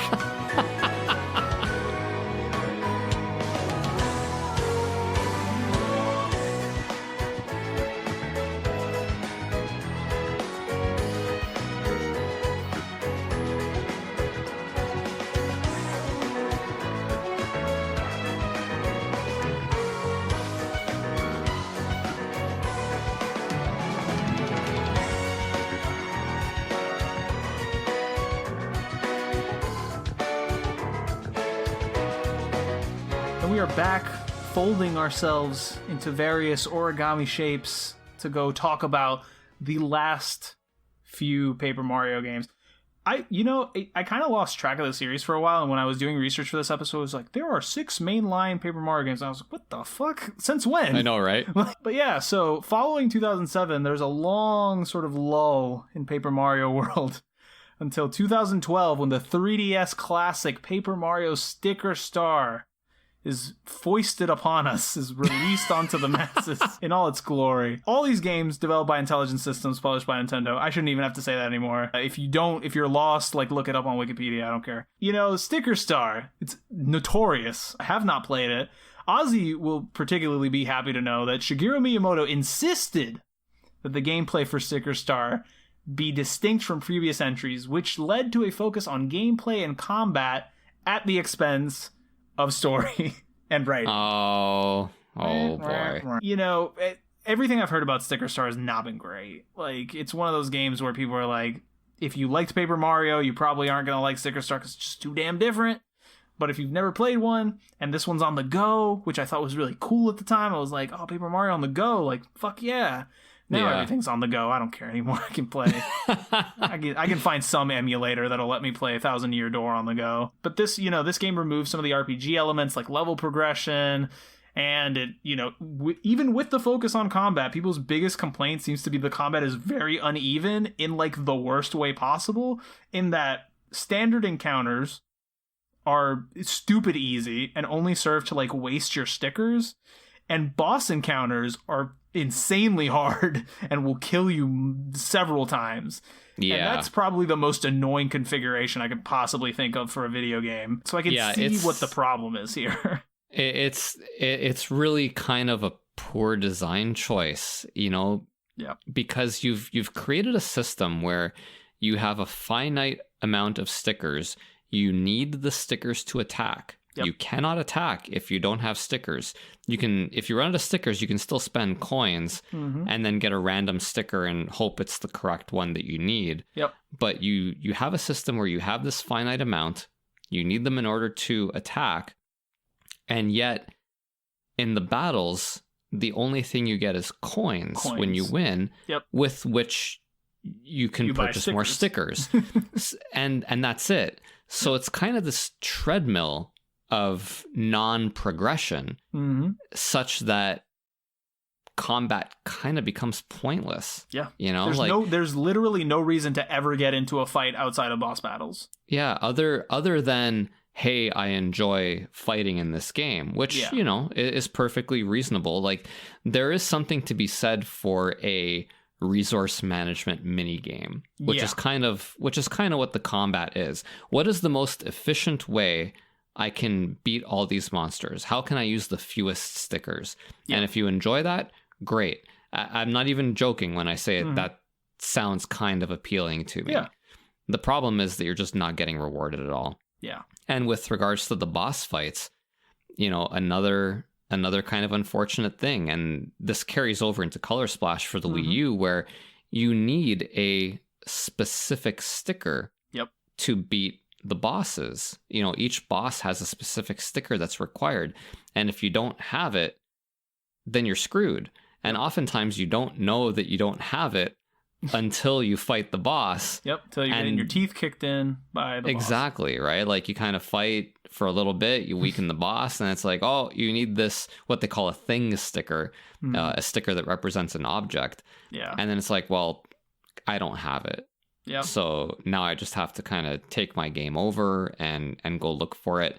Not the end of the world. We've all died versus RPG bosses, but it's distasteful when you don't have a choice. Yeah, leaves a bad taste in your mouth. I heard there's a lot of backtracking too to go get stickers, because you don't get stickers from enemies, you have to like trudge your way back to wherever you can get stickers to then come back and try to avoid all the damn enemies again. Yeah.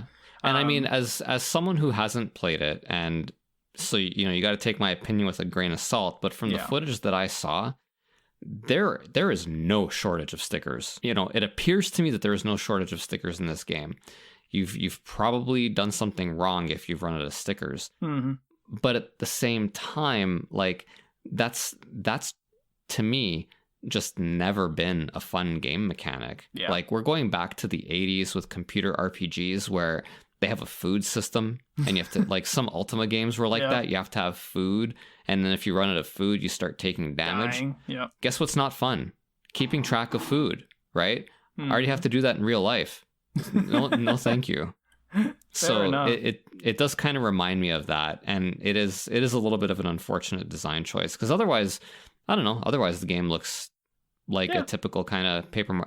There are kind of like weird isometric elements to it as well. I don't even want to say fucking damn it. I don't even want to say isometric. It just kind of looks more 3D. Yeah. Which, I mean, if it's on the 3DS in 2012, I feel like they are trying to I know they kind of have to. They kind of have to. I get it. It's just not, in my opinion, it's not an improvement. Like in 1,000 Year Door, when you press up and Mario moves up, he still faces you. The camera, right?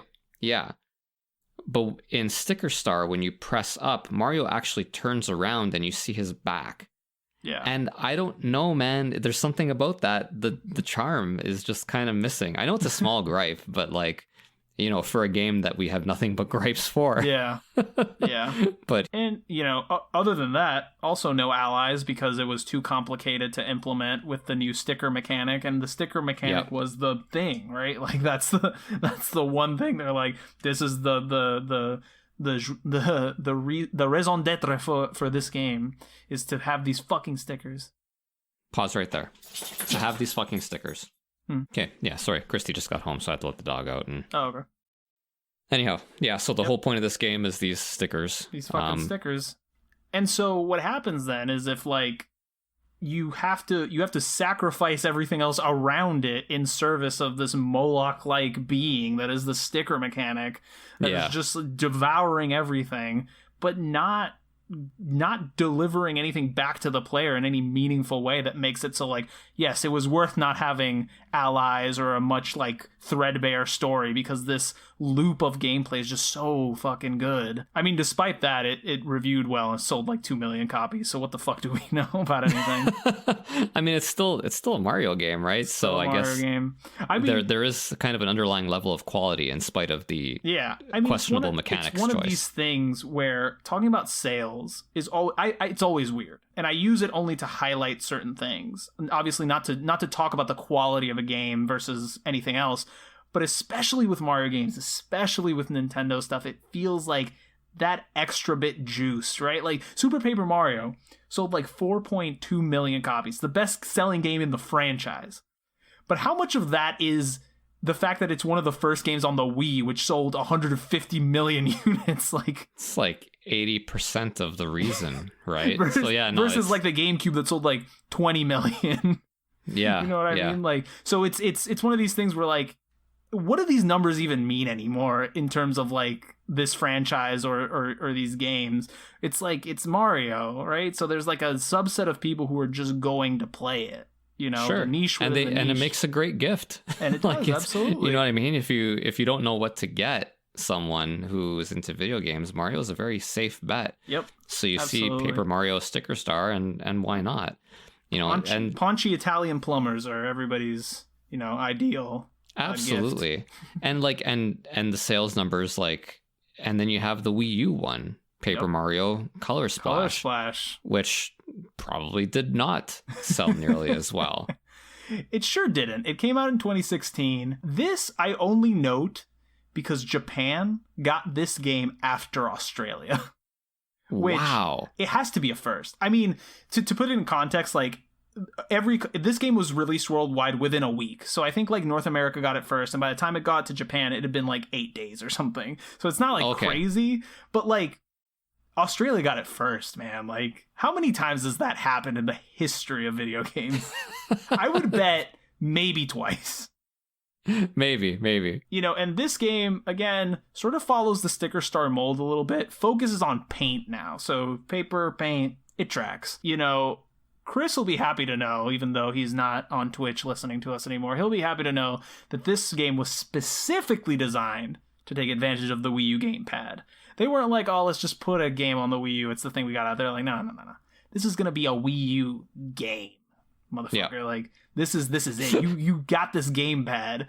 And, apparently people seem to say it works pretty well. It's this time you've got this card battling system where you basically sort, paint, and flick cards directly from the gamepad. Like, you flick them away to, like, show up on the screen and stuff like that. It looks kind of cool. It looks kind of interesting, honestly. I wouldn't mind giving this one a shot. This one, the designers were like, let's make these paper graphics as realistic as possible. Apparently they got, like, a lot of examples of different kinds of paper to, like, be like, really fucking, like, it's going really all cool in on this. It worked. Like, the game looks really good. Like, I was watching video fantastic. of it in, like, 1080p, and it looks crisp. It looks really, really good. It sounds ridiculous, but the different types of paper really make a big difference. Like, you have thick greeting card stock, you have corrugated cardboard, and they all lend, like, a texture to the environment that wasn't there previously. No, it's a really, really good looking game, and not just like good looking for Wii U good looking, like it's just objectively very, very pretty to look at. It's like you said earlier, these games are about the little things, right? It's the things that, like, nobody probably would have thought about except for Kensuke Tanabe and whoever the insane director of this game is, who is like, probably, yes, we need 17 types of paper. And this is, the visuals, as we said, really good. The thing cards, fucking amazing. If nothing else, go on YouTube today and like type in the search bar like Super Paper Mario thing cards or special attacks or whatever, and watch a compilation of all of them.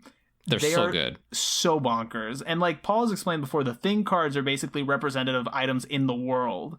And so when you play one of them, it plays this like hyper realistic like effect attack on enemies. Like the one I remember the most, the one that I think most people remember is the Lucky Cat one, where it's like very like Japanese and like got the waves and the stuff and the giant cat that stomps everybody. There was a lemon one where this hyper realistic lemon appears and like splits into like 8 wedges and then sprays on the enemies like they're like shrimp cocktails or something, and then they're blinded by the lemon. And they're blind. Like it's fantastic. I don't know why this doesn't happen more often, where we have cartoon realms, but every once in a while throw in a hyper realistic, photorealistic object into it and play that for laughs, because I have all day for that.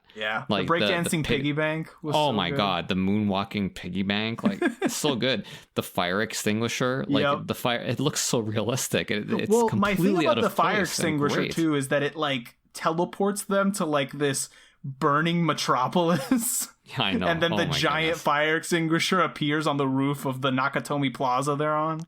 Nobody ever has any issue with the design choices in these Paper Mario games. It's just the only issue ever really on these latter entries is the mechanics. Because the mechanics. Color Splash kind of sadly falls into the same trap where you have kind of finite items. You have this resource you need to worry about, and it just doesn't work. I can see why they would want to kind of dip their toes back into those waters and maybe try to correct some of the previous mistakes.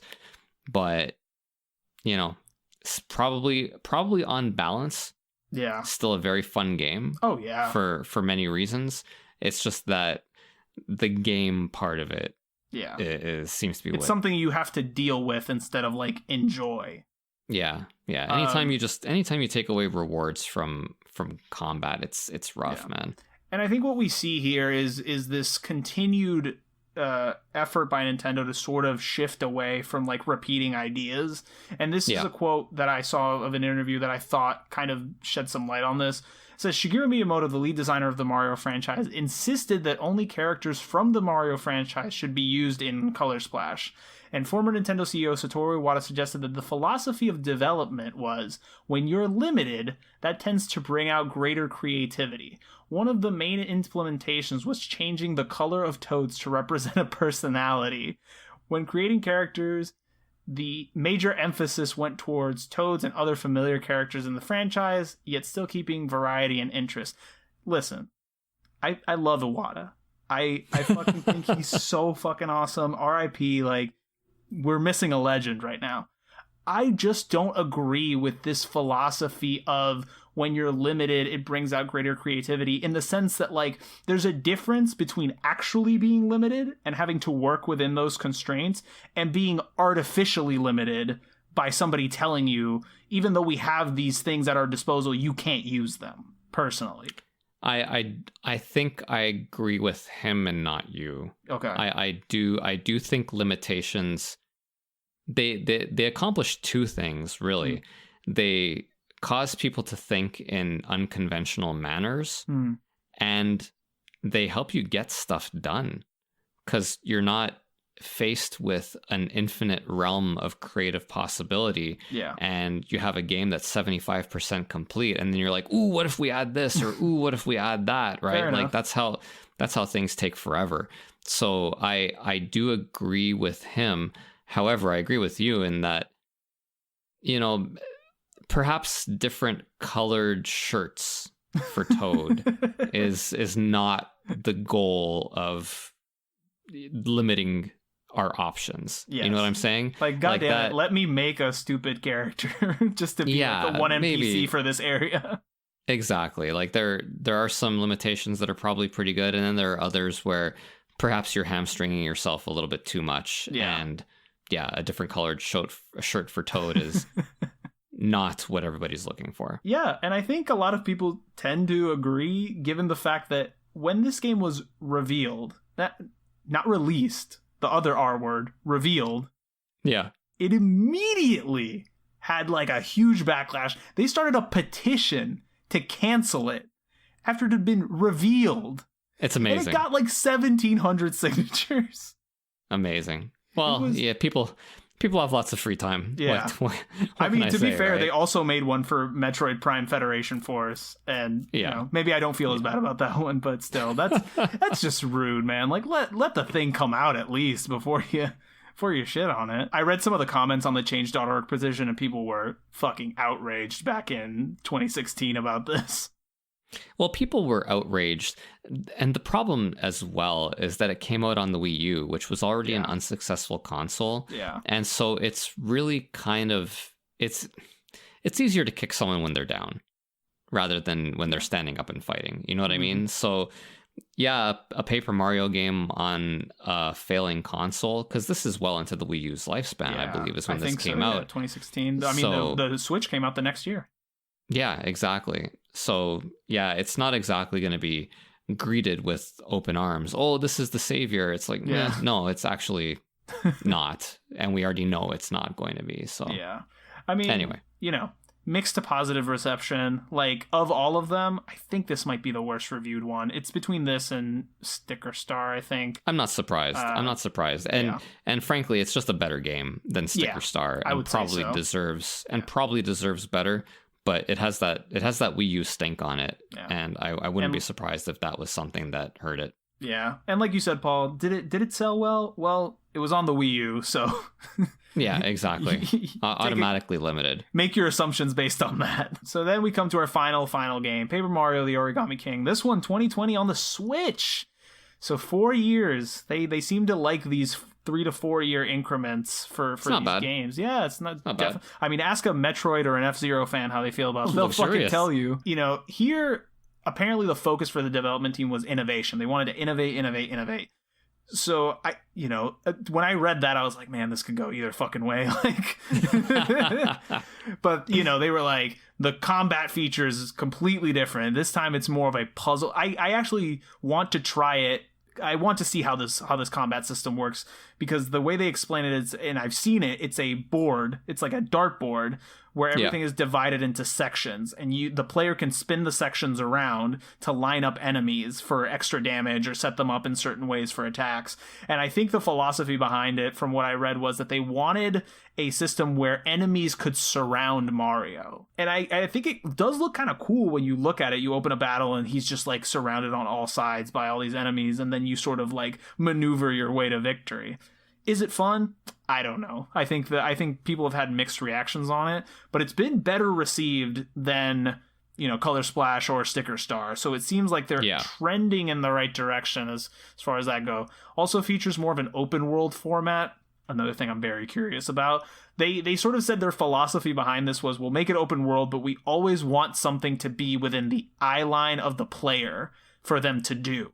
So it seems like the focus is to make it very populated, and enemies that were not part of the Mario franchise were included this time. So they got to do some original characters for this. Still, it does feature allies, but they're very limited. Like, functionally, they're just, they're just for battles. Like, they don't have abilities. They don't help you solve puzzles. So it's not, it's not the same still. And generally positive reviews. Fastest selling in the series, 3.12 million copies as of March 2021, which is about less than a year after it released, I think. And, all in all, like, I've seen gameplay footage of it. It looks good. Like, it's gorgeous looking.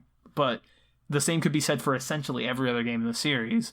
So what I'm really going to be looking for is, like, how's that writing? How's that story? How's the combat even? Like, I need something. As long as those pillars that are holding up the game are still there, the writing, the art style, as long as those are still there in every game, there is always going to be a kind of underlying level of quality. Yeah. So you could not like the combat, but by the same token, you don't have random encounters.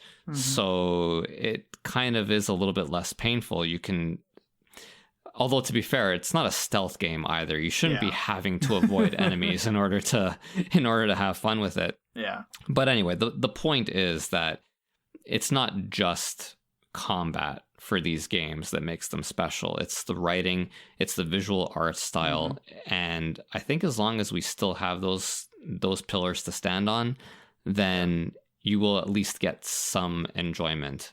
It won't be Thousand Year Door, that's long dead and buried. It's going to be 20 years soon. That was the last time we saw Mario do turn-based damage on a home console. And that's fine. Yeah. I think the only other thing that I wanted to say is like the choice to go origami, brilliant. I love it. I love it. Oh my God, I can't believe they didn't do it sooner. Yep, absolutely. They keep coming up with these. I was like, paper. Like, how can they keep coming up with things for paper? There's a lot of fucking paper things, apparently. So I love that. And, there, just so nobody gets up my ass about it, there was a spin-off in 2015 for the 3DS, Mario and Luigi Paper Jam. That one's developed by those fucking traders at Alpha Dream, so we're not gonna sully the good name of Intelligent Systems Podcast by bringing that shit up. And apparently, it's okay. So, Paul, this is it. This is the end. The end of Intelligent Systems episodes on the Region Free Gamers Podcast for now. Oh, we'll never see another one until we do. That's right, exactly. I guess just to close out, just give me general thoughts on the series as a whole, like Paper Mario specifically, and what you think like the future of it should be. Is this something that I think is time has come and it's ready to move on, and maybe we should see this kind of stuff in other games that aren't Mario? Like maybe somebody else should take a crack at a platformer RPG hybrid? Or do you think there's still some juice left in is there still some blood left in the stone for Nintendo to squeeze out of there? The sales say there is. Yeah. But even critically, yeah. As long as they keep following that philosophy where they're trying to innovate every time and do something new, you just can't complain about it, right? Now, if we reach a point where there aren't any more Mario Luigi games, where we actually don't have a traditional RPG option for Mario, then at that point, maybe we can legitimately have a beef. But these games are basically just kind of fleshing out the lore of Mario, and for that, they're kind of necessary. You can only do so much even with Mario Odyssey, but Galaxy, Sunshine, there's only so much you can do to kind of build the story, build the character, build all the characters around the main character. Yep. So I think these games are very good for that, and I do think they occupy a space that is necessary, especially for a company like Nintendo, because maybe not so much now because the Switch is such an indie darling, but as far as AAA kind of stuff goes, look, Nintendo lives and dies by their first party stuff. Yeah. So they have to have stuff that is new, that is innovative, yet at the same time familiar and comforting with a mustache. Yeah. Fair enough. I agree with you, man. Like I think Intelligent Systems does really good fucking work. And I think we've explored a lot of that in this series. Advance Wars Rebooted is coming. Very fucking excited about that. Fire Emblem is chugging along, bigger than it's ever been. And fucking then there's Paper Mario. And I think that trinity for Intelligent Systems makes them Intelligent Systems. And I wouldn't want any one of those series to go away forever. But specifically for Paper Mario, I think it delivers a lot of the whimsy, the joy, the like child innocence that you want from something like that, and that sort of balances out all the other grim, dark shit that I'm playing the rest of the time, right? Like when I'm not chainsawing people in half or shooting them in the face with a shotgun, it's nice to sit back and be like, oh, look at the cute origami critters like jumping on each other. Yeah. And you can't look, and Mario as a platforming franchise, that's always going to, it just is. It's always going to be cutting edge, right? That's Nintendo's kind of cutting edge for that genre, for like the action adventure platformer, so to speak. Yeah. Let's face it, Paper Mario was never going to be cutting edge for the role-playing genre. You know, they had to do something different with it. I'm glad they did. Yeah. So, last thoughts. Here we go, Paul. Some final words on Intelligent Systems as we wave goodbye. Where do they land amongst the other developers that we've talked about, or that that we enjoy? We've certainly given them the most airtime out of any of the other ones. Look, man, they are, to me, they're kind of up there with, say, Falcom. Yeah.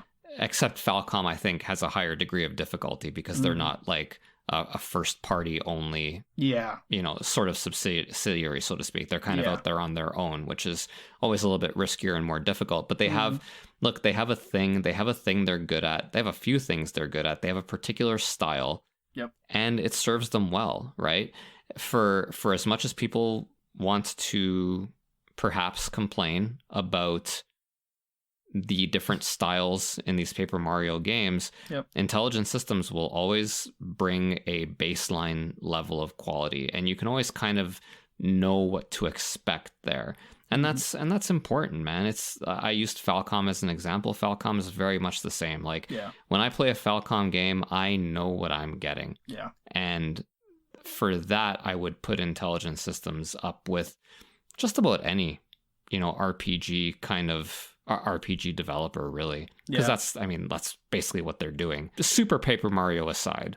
Yeah, I wholeheartedly agree. I think they are definitely up in the pantheon of big developers. Vanillaware, Atlas, Intelligent Systems, Falcom. All these guys are definitely sort of competing for my attention at any given moment. And I think you fucking nailed it with the idea that there's always that base level of quality, right? Like, consistency is very hard to find in the video game space. If you follow any developer for long enough, there will always be dips in consistency, dips in quality. It's just inevitable. Nobody bats 1,000. I mean, Falcom is close to batting 1,000, but even they don't bat 1,000. Or like Rockstar, if you want a Western equivalent. Like there are some that are just cranking out Blizzard.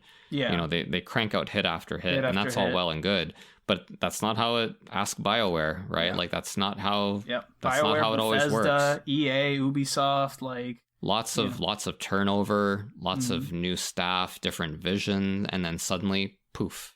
Completely different. And you're absolutely right that Intelligent Systems has that consistency, that there's that base level of quality and it's something, right? In every game, it's the art style, it's the music, it's the writing, it's the combat. Yep. There's always something that's like, fuck, they nailed it, when your low point is Paper Mario Sticker Star or Advance Wars Days of Ruin, like there's a lot further you can go on the way down than that. So if that's your floor, your ceiling's pretty damn good. Yeah. I mean, look, at least those games work. Yeah. It's not Cyberpunk, you know what I'm saying? Yep. So that's a pretty low bar though. But with that, anyhow, we close the book on Intelligent Systems. Paul, thank you so much as always for hopping on with me. These are always fun. These two episodes. It takes our rambling to the fucking zenith when we're like, oh damn, we're still talking for 2.5 hours. There's only two of us here. Oh yeah, somebody should have got the giant cane and yanked us off the stage an hour ago, but. But thank you, Paul, and thank you everybody who's still listening at this point. If you're doing that, then you're the fucking shit, and we love you so much. Patreon, get on it. Tell us what episodes to do. Fucking get on our Discord and yell at us and talk about games and tell us what games you've beaten this year. Go on Spotify and rate us 5 stars. Go on Apple iTunes and tell us that we're the best dog walkers in your town, even though that's not what we do. It doesn't matter. As long as you put 5 stars on there, you can say anything you want. All right? And also, I didn't mention it at the top, but I'll mention it here. We are currently releasing to the public our very latest crossover with the Retro Hangover Boys, the king of games, Y2K, 2000, baby. taken 16 of the top games, except Legend of Dragoon, into a tournament to decide who is the best of them all. They will be releasing between our podcast and Retro Hangover. So I think the first episode's released on our feed already. Second episode is coming out on Retro Hangover shortly. By the time this episode comes out, there'll probably be a couple more episodes out. So just go check out both those podcasts, subscribe, go and listen to all that shit. And if you want to listen to everything right now, just subscribe to the Patreon. They're all on there. All that good bonusy goodness, it's already on there. Yep. Just give us $1 a month. That's all it takes. Just give us $1 a month. It's better than spending it on an NFT GIF of like Titus from Final Fantasy X or something. You know what I mean? Well, that's laughing. Never going to cost $1. That's way more expensive. Are you crazy? All right, guys. Peace out.